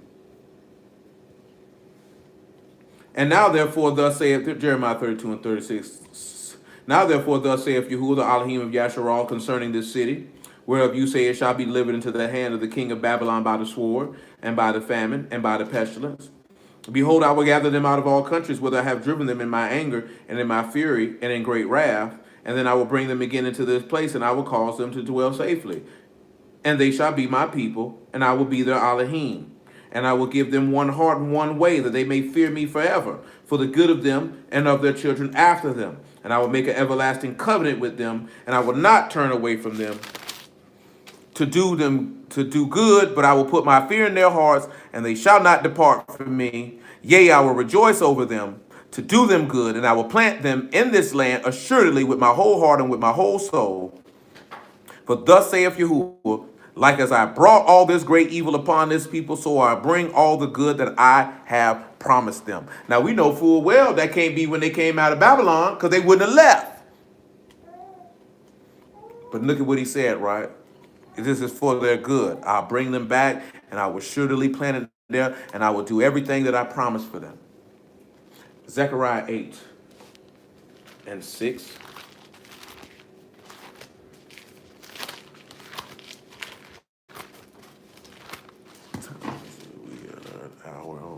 We ain't even been going that long. Seen longer than that. 8 and 6. I'll make it 8 and 3. Thus saith Yahuwah, I am returned unto Zion, and will dwell in the midst of Jerusalem. And Jerusalem shall be called a city of truth, and the mountain of Yahuwah of hosts, the Kadesh mountain. Thus saith Yahuwah of hosts, there shall yet old men and old women dwell in the streets of Jerusalem, every man with his staff in his hand for very age. And the streets of the city shall be full of boys and girls playing in the streets thereof. Thus saith Yahuwah of hosts, if it be marvelous in the eyes of the remnant of this people in these days, should it also be marvelous in my eyes, saith Yahuwah of hosts. Thus saith Yahuwah of hosts, behold, I will save my people from the east country and from the west country. And I will bring them, and they shall dwell in the midst of Jerusalem. And they shall be my people, and I will be their Alahym in truth and righteousness. Thus saith Yahuwah of hosts, let your hands be strong, ye that hear in the days these words by the mouth of the prophets, which were in that day the foundation of the house of Yahuwah of hosts was laid, that the temple might be built. So again, he's sitting back looking at it, right? In order for us to be his people, you got to be gathered. You can't be his people in a strange land. That's not how this works. That's not how this works. Ezekiel 11 and 14. Just a couple witnesses. I know there's a couple places where we sit back, like even when we sit back and look at that, you might be our Alahym and we might be your people. Your hope is that he bring us back and he make us his people again. Ezekiel 11 and 13. And again, this is another promise. Another promise. You ought to know the promises. The promises ought to bring joy to your heart. Give you a reason to endure. I had a conversation with a woman last night. She said, how can you know if you're spiritual if you got parasites? I say, baby, what parasites got to do with that? How parasites eat eternal ruach. Think about that. All it was to push about whether eating meat and cleansing yourself. I say, baby, parasites ain't making nobody sin. Parasites ain't causing people not to believe. She asked son, she said, what's going to happen when it comes down to the survival of the fittest? I said, baby, if I die for the word, so be it. I ain't worried about dying. Shoot, that's the least of my concerns. That man said we have a sentence of death in ourselves that we should not trust in ourselves, but in Alahym who raised it from the dead. It's conversations like that let me wonder, do people really trust in y'all? Because I don't care how healthy you eat, you still going to die. You still gonna die. And so you eating like that, it's not gonna give you the mental fortitude to endure temptation. So they ain't gonna give no man, cause ain't no I told like I said, if you saying parasites causing people to sin, you taking away responsibility for people's behavior. Cause the book don't say no parasite called nobody to sin. He say men are drawn away and enticed by their own lust. That's what you wanted to do. You didn't want to serve Yah. You wanted to serve your flesh, and you deserve everything you get. That's the bottom line. We have to stop making excuses, stop trying to make everything be this, that, that, and the third. Yah simple. Believe him, trust him, hope in him, obey him. It's really that simple. It ain't that difficult. Believe in Yah, trust in Yah, hope in Yah, obey Yah, wait on Yah, live for Yah, serve Yah, die for Yah. And not just die for the sense of dying to go to the grave, but dying to your desires. Niggas say if you eat from the earth, you got a greater connection to Yah. Where you get that from? Because he never said that. That's your opinion. Don't just be funny to me because there's plenty of sinners and atheists out here who don't eat no meat. Do they have a stronger connection to Yah? Absolutely not. Come on, man. Nigga love Dr. Sebi. Dr. Sebi didn't serve Yah. I don't care how good his teachings was about holistic medicine and food and all that stuff. Which his stuff ain't wasn't nothing wrong with what he was teaching and what he was about. But he wasn't no closer to Yah than anybody else who didn't serve him. You think y'all gonna give him a pass because this nigga ate fruits and vegetables? You didn't believe my gospel. I'm gonna kill you.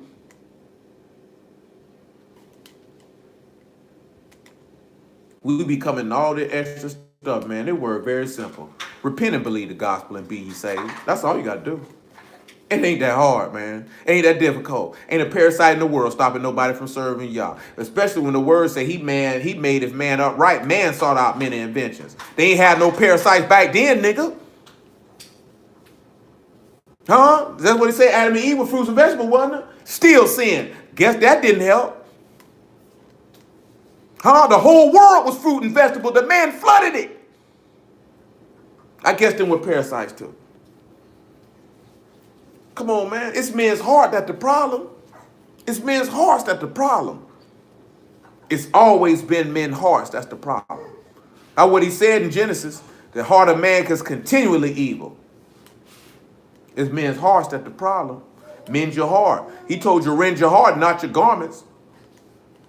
Nigga want to tear their clothes up. Need to tear your heart up. Because your heart is the problem. That is from the beginning. You was treacherous and evil from the beginning. That's what I think about every time. I think about who he is right now.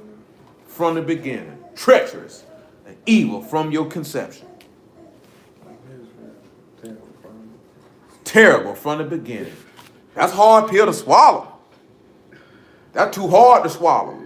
They don't want that on your name. You don't want that on your name. That's why you think Mashiach came and said, I'm going to come back and give you a new name? You named after the name of Yasharal, ain't it? I'm going to give you a new name. You the sons of Alahym. I don't need to call you that no more. You done dirtied it up. Give you a clean name. Brisk. You know what I'm saying? Creased up, nigga. Stay flow. Ain't no folds, ain't no bends, ain't no wrinkles, no nut. He told you without spot, wrinkle, or blemish. Give that stay flow, baby. It's straight crease. New garment. White. Fine linen. Clean. Ezekiel 11:13. And it came to pass when I prophesied that Pelaphiah, the son of Benaiah, died. Then I fell down upon my face and cried with a loud voice and said, Yahuwah Alahym, will I make a full end of the remnant of Yasharal? And again the word of Yahuwah came unto me, saying, Son of man, thy brethren, even thy brethren, the men of thy kindred, and all the house of Yasharal, holy are they unto whom the inhabitants of Jerusalem have said, Get you far from Yahuwah, and unto this land given in possession. So now they saying, we want to leave this place.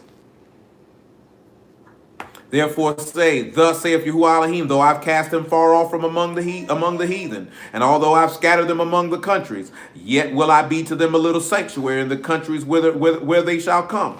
Therefore say, thus saith Yahuwah Alahym, I will even gather you from the people, and assemble you out of the countries, where you have been scattered, and I will give you the land of Yasharal. And they shall come hither, and they shall take away all the detestable things thereof, and all the abominations thereof from thence. The same thing you had to do when you came in the land the first time. And it's the same thing you had to do. Got to clean it up. And I will give them one heart, and I will put a new ruach within you, and take the stony heart out of their flesh, and will give them a heart of flesh. And they shall walk in my statutes, and keep my ordinances, and do them. And they shall be my people, and I will be their Alahym. But as for them whose heart walk after their detestable things and their abominations, I will recompense their own way on their own heads, saith Yahuwah Alahym. So since I will saved you from your sins, and you want to walk in them, he said, I'm going to pay you with that back right upside your own head, nigga. Now, in order for you to inherit the land, you got to become a what? A son. A son. He said in the same place you were told that you were. Because remember, why does he have to keep telling these people, I'll be your Alahym and you'll be my people if they were his people? I done already told you, you ain't none of mine. I done divorced you. I done put you out. You not my people no more. That ain't no different than a nigga who done married a woman, been with a woman, and put her out. That ain't your old lady if you done put her out. What the son? That's just somebody I used to know. That ain't your old lady no more. You put her out. Then we read in Jeremiah, if you put a woman out and you take her back, ain't the land greatly polluted? That ain't your old lady no more. But he said, I made a promise for you though. I'm make you my old lady again. I'm making my people. I'm going to let you know my ruach again. That's the mercy of Alahym right there. Whether you catch it or realize it or not. Nevertheless, John chapter 1.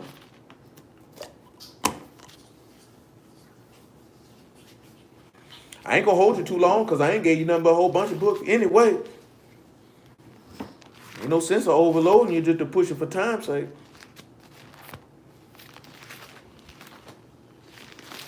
I didn't want you to consider. Because his wrath and his goodness and his mercy and his salvation is contained in everything we're discussing. But the key point I want you to look at is, now we transitioning over. Ain't no sons of Yasharal no more. It's sons of Alahym. So the same place you will put out Jerusalem, now he going to come back and call you the sons of Alahym when he bring you back to Jerusalem. John 1 and 10. He was in the world, and the world was made by him, and the world knew him not. He came unto his own, and his own received him not. But as many as received him, to them gave he power to become the sons of Alahym, even to them that believe on his name, which were born, not of blood, nor the will of the flesh, nor the will of man, but of Alahym. So now it comes down to, we have to, this is why he told you, you must be born again.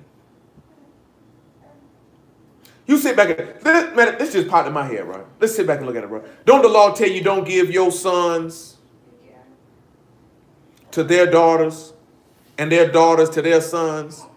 So then you sit back and you look at it, right? That take you to being not unequally yoked. So then you sit back and you look at the word, and I'm basing this off of something that I seen this week. You know what I'm saying?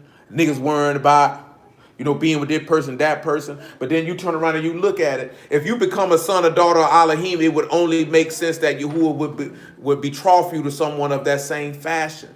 Because that's what he did with his son and this woman. So I want you to come to 2 Corinthians chapter 11, and we go to Romans 7. Because the reason why I'm mentioning this here is, those are the only people. Now, of course, now when we get in the kingdom, ain't nobody going to be getting married or given into marriage. We dealt with that on Wednesday where we read that part. But the point of the matter is the sons and daughters.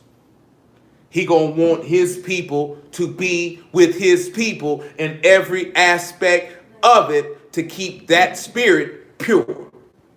Because he know full well, if you a daughter and he ain't no son, that man going to defile you and vice versa. He want to keep, notice I didn't say seed. I said spirit pure. If I say seed, then I'm going to be talking about that word. Like we read in Luke. He want to keep that word pure.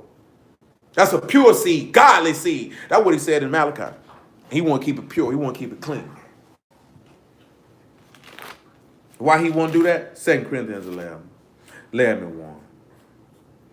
Who would to Alahym that you could bear with me a little in my folly? Indeed, bear with me, for I'm jealous over you with the godly jealousy. For I've espoused you to one husband, that I may present you as a chaste virgin to Hamashiach. But I fear lest by any means, as the serpent beguiled Eve through his subtlety, so your mind should be corrupted for the simplicity that is in Mashiach. See, because she couldn't discern, he was able to get her with a little bit of lies, a little bit of subtleness. When this thing was really simple. For if he that come preach another Yahushua whom you have not preached, or if you receive another Ruach which you have not received, or another gospel which you have not heard, not accepted, you might bear well with him. And that's the reason why, because he want to keep it pure. See, he telling you, if somebody come around here with something else, keep that seed pure now, keep that spirit pure now. We don't want it to be defiled. Ain't that right, Sugar Shirt? That's right. Romans chapter 7. Sugar Shirt. Then after that, Romans 8. Shirley.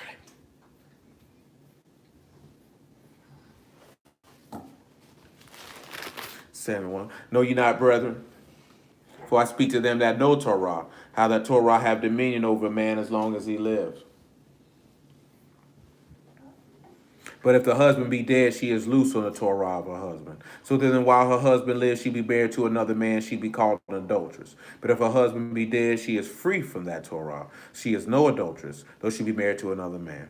Wherefore, my brethren, ye also are become dead to Torah by the body of Amashiach, that she should be married to another, even to him who is raised from the dead, that we should bring forth fruit unto Alahym. So we're looking at this man dying because we were a whore. We had defiled ourselves. This man dying allows you to come back and to be cleansed and to bring forth fruit unto life. Or, remember, Yezreel, Alahym sows, or that seed, and the seed is the children of the kingdom.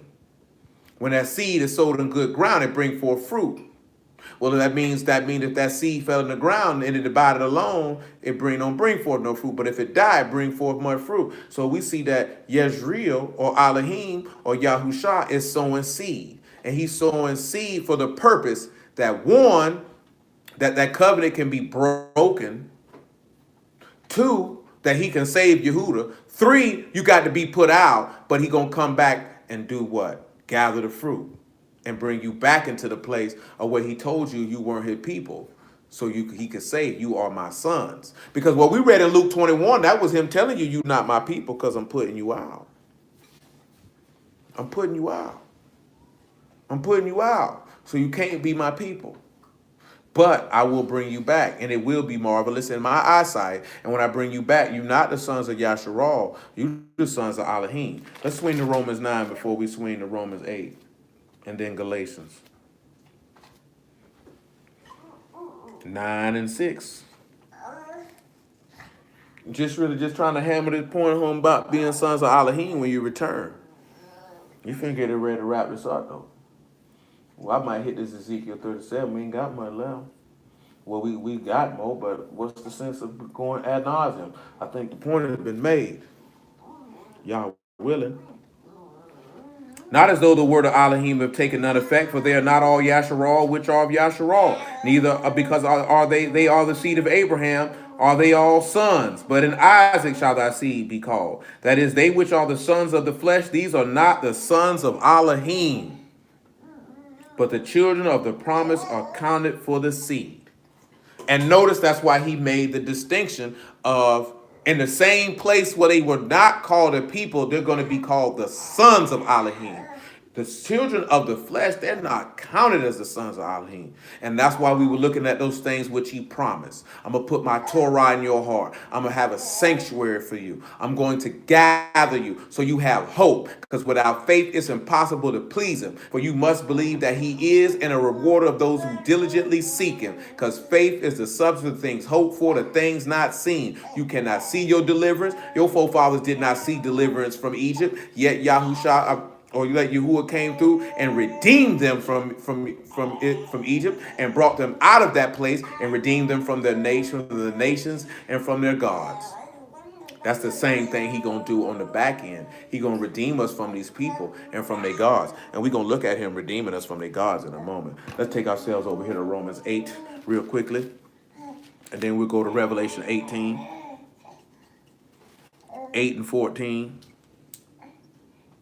And remember, right, if you his people, I ain't mean that you know his Ruach. And if you know his Ruach, it's because you became, because Alahym soul or yes real, so that strength of discipline caused you to experience the work that secures you to the highest. So you experience the sacrifice of Yahusha.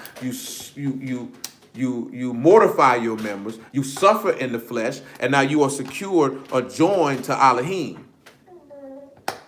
And that because you became his peculiar treasure, and Yahusha will lift you, protect you, and guide you into the place of rest.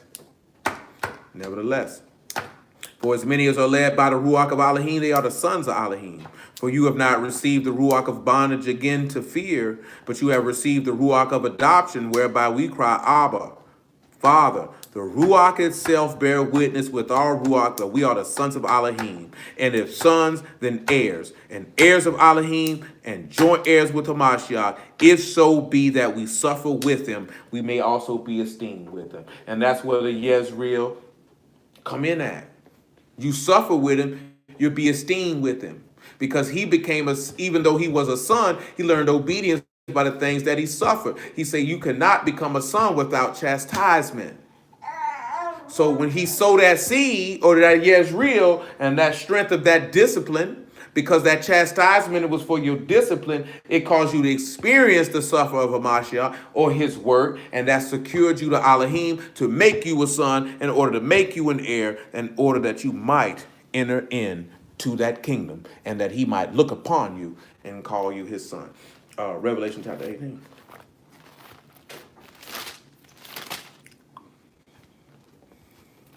Let's see what we had going on. Let's take ourselves over here to Revelation 17 first. And let's just look and see what he got to redeem us from again. Same thing, backside, just like the front side.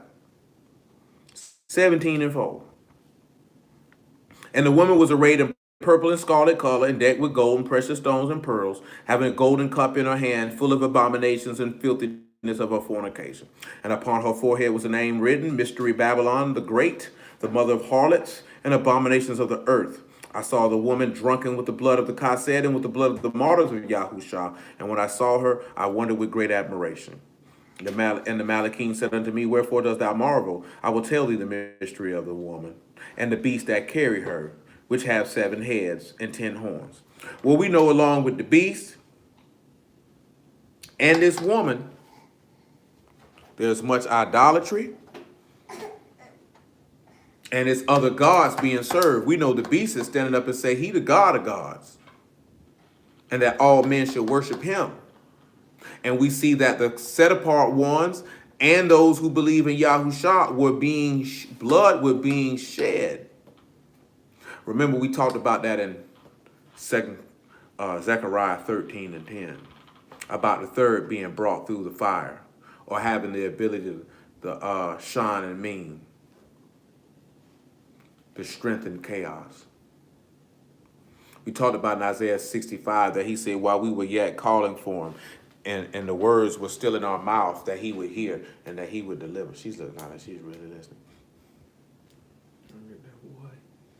You know, think about that.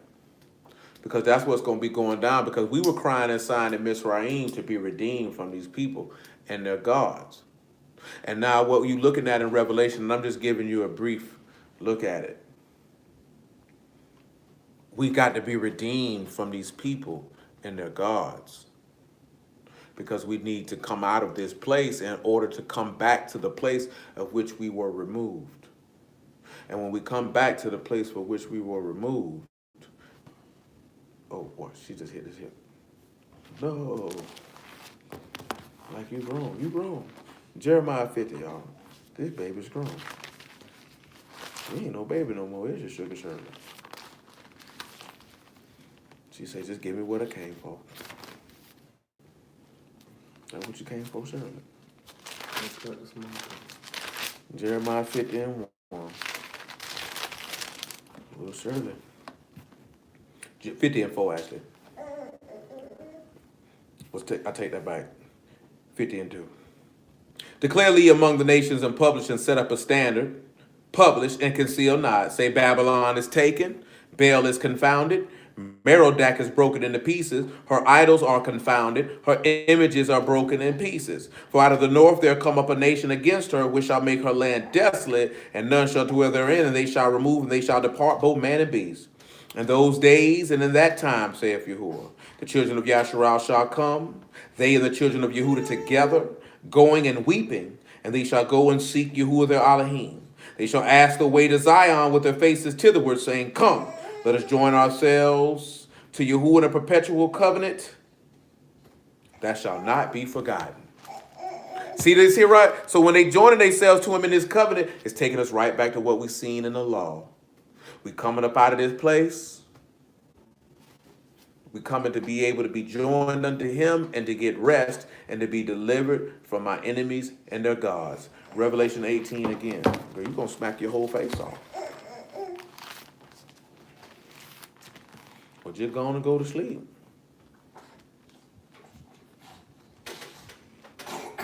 Ain't no sense of fighting it. Revelation 18, right? We'll pick it up about verse 4. We'll make it verse 1. And after these things I saw another Malachim come down from Shamahim having great power. The earth was lightened with his esteem. He cried mightily with a strong voice, saying, Babylon the great is fallen, has become the habitation of devils, and the hold of every foul ruach, and the cage of every unclean and hateful bird. For all nations have drunk the wine of the wrath of her fornication. The kings of the earth have committed fornication with her, and the merchants of the earth are waxed rich through the abundance of her delicacies. And I heard another voice from Shamahim saying, Come out of her, my people, that you be not partakers of her sins, that you receive not of her plagues. When we think about what happened in Egypt, he told us if we didn't put that blood on the door, that we would be a partaker of that plague. So we need to understand that we need to come out from amongst these people so we don't be partakers in their plagues. Because he going to plague these people in his means of redeeming us back and saving us from these nations and their gods. For her sins have reached unto Shamahim, and Alahym have remembered her iniquities. Reward her even as she rewarded you, and double according unto her. Oh, very well then. Reward her even as she rewarded you, and double according to her works, in the cup which she hath filled her to the double. She's lived deliciously and all that good stuff. We know she gets crashed, dashed, and smashed. Let's drop down to verse 20. Rejoice over her, thou Shamahim, and you Kadesh apostles and prophets, for Alahym have avenged you on her. And just like he avenged us on Egypt. And the mighty Malachim took up a stone like a great millstone, cast it in the sea, saying, Thus with violence shall the great city Babylon be thrown down, and she shall be found no more at all. The voice of the harpers and musicians, of pipers and trumpets shall be no more heard at all in thee. No craftsman of whatsoever craft he be shall be found any more in thee. And the sound of the millstone shall no more be heard, no more at all. And this, that, then a third. And found in her was the blood of prophets, saints, and all those that were slain upon the earth. When we swing to Revelation 19, we see that the people begin to sing hallelujah, salvation and power, esteem unto Yahuwah Alahym, and all these things. But what I want to focus on is verse 9 of Revelation 19, which took it back to he espoused you as a chaste virgin. He saith unto me, Right, Baruch are they which are called unto the marriage supper of the Lamb. And he saith unto me, These are the true sayings of Alahym. So now when we look at the marriage supper of the Lamb, which take us back to Matthew 25, we see the sealing and the filling of the covenant. Because now if you brought into the marriage supper of the Lamb, you brought into the bride chamber, you brought into the house. And if you're brought into the house, you're brought into your inheritance. And when you're brought into your inheritance, now we can begin to say that we are the people of the living Alahym. Revelation chapter 21. Let's pick it up at verse 3. That's why we're going to get out Ezekiel 37. Let's get Ezekiel 37 now while I'm thinking about it.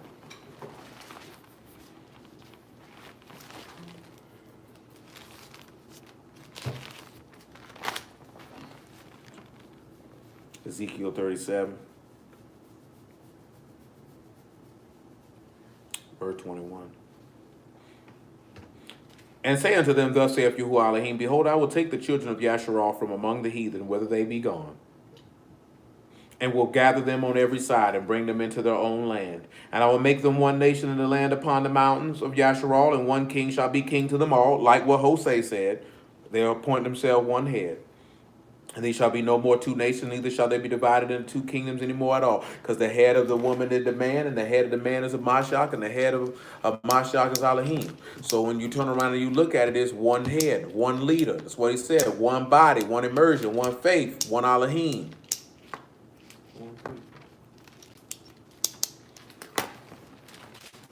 One people. That's how I was from the beginning. Neither shall they defile themselves any more with their idols, nor with their detestable things, nor with any of their transgressions. But I will save them out of all their dwelling places wherein they have sinned, and will cleanse them. And so they shall be my people, and I will be their Alahym. And David my servant shall be king over them, and they shall all have one shepherd, and they shall also walk in my judgments, and observe my statutes, and do them. And they shall dwell in the land that I have given unto Jacob my servant, wherein your fathers have dwelt, and they shall dwell therein, even they and their children and their children's children forever, and my servant David shall be their prince forever. Moreover, I will make a covenant of shalom with them, and it'll be an everlasting covenant with them, and I will place them and multiply them, and will set my sanctuary in the midst of them forevermore. My tabernacle also shall be with them, yea, I will be their Alahym, and they shall be my people. And the heathen shall know that I, Yahuwah, do sanctify Yasharal, when my sanctuary shall be in the midst of them forevermore. So when we come back to Revelation 21, the key thing again, us being gathered, and that's what Hosea told you. Mm-hmm. That's gathering for Jezreel. Gathering, and he said, the day of Jezreel will be great. Mm-hmm. That's why he sit back and say, ain't it going to be marvelous in my eyes? We didn't even sit back and read in Matthew 24, anywhere else we could have read about, where he say he'll gather his elect from the four corners of the earth, and the esteem of the Son of Man will come. Because great is the day of Yahuwah.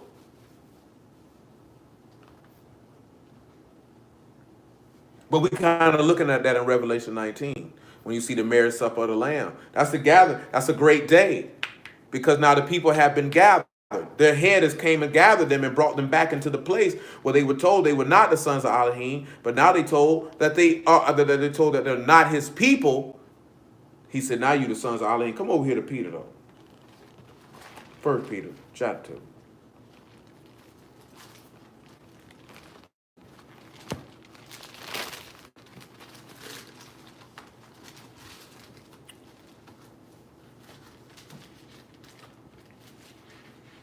Two and 6. Wherefore is also contained in the scripture, behold, I lay in Zion a chief cornerstone, elect, precious. And he that believe on him shall not be confounded. Unto you therefore which believe he is precious. But unto them which be disobedient, the stone which the builders disallowed, the same is the head of the corner. And a stone of stumbling and a rock of offense, even to them which stumble at the word, being disobedient, whereunto they were also appointed. But you are a chosen generation, a royal priesthood, a Kadosh nation, a peculiar people. Again, this is Yahushua guiding, lifting, and protecting his people. That you should show forth the praises of him who called you out of darkness into his marvelous light, which in time past were not a people, but are now the people of Alahym, which had not obtained mercy, but now obtain mercy. So Peter take it a step further and let you know that you weren't the sons of Alahym, you were disobedient to the word. Now you able to obtain mercy because this man has turned around and given you the ability to become the sons of Alahym by his spirit. And he's also quoting Hosea 2 and 20. He's actually melding two spots. Nevertheless, because we were going to end with that, so we'll get that in a moment. Revelation 21. 21 and 3. And I heard a great voice out of Shamahim saying, behold, the tabernacle of Alahym is with men. He will dwell with them, and they shall be his people, and Alahym himself shall be with them and be their Alahym. Alahym shall wipe away all tears from their eyes, and there shall be no more death, neither sorrow, nor crying, neither shall there be any more pain, but the former things are passed away. And he that sat upon the throne, behold, I will make all things new. He said unto me, write, for these words are true and faithful. He said unto me, it is done. I am the Aleph and Tah, the beginning and the end. And I will give unto him that is athirst of the fountain of the water of life freely. He that overcomes shall inherit all things, and I will be his Alahym, and he shall be my son. Because see, at this point in here, you inheriting all things. You a son of Alahym. You no son of Yasharal on this one. You no son of Yasharal on this one. So let's go back to Hosea.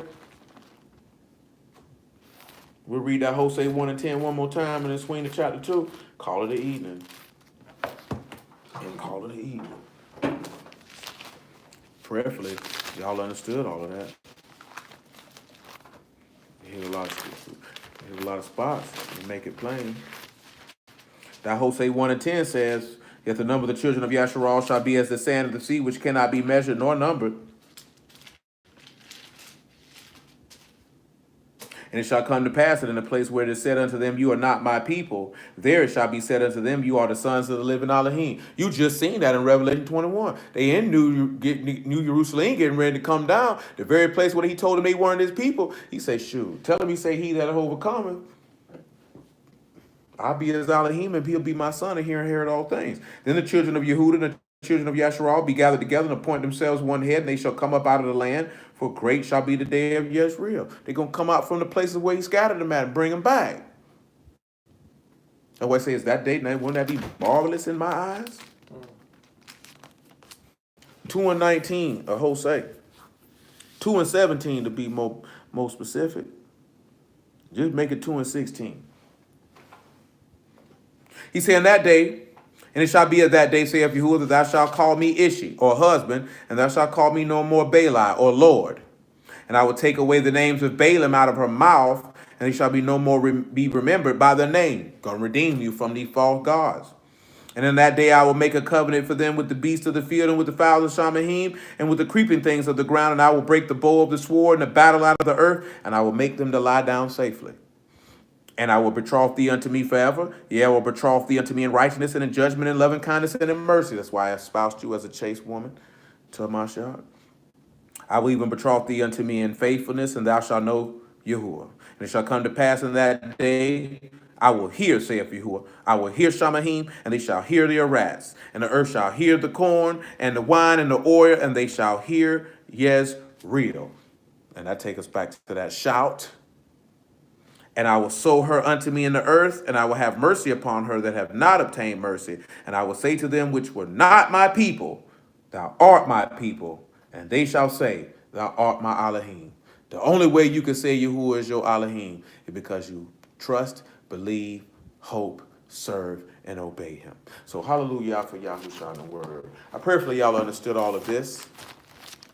So it wasn't to say that we're not his people. It's to say that we're not his people until we're redeemed and brought in the land as the sons of Alahym and not the sons of Yasharal. So blessings out the house of Yahuwah in the name of Yahushua. Appreciate all y'all time this evening. Love everybody. Bless everybody yet again. Yahuwah willing, we'll be on 103rd. Yeah, 2 o'clock. So most high willing until that time. Yes, sir. Hold it down, DC boy. Need to hit the phone, boy. I ain't heard from you. Yeah,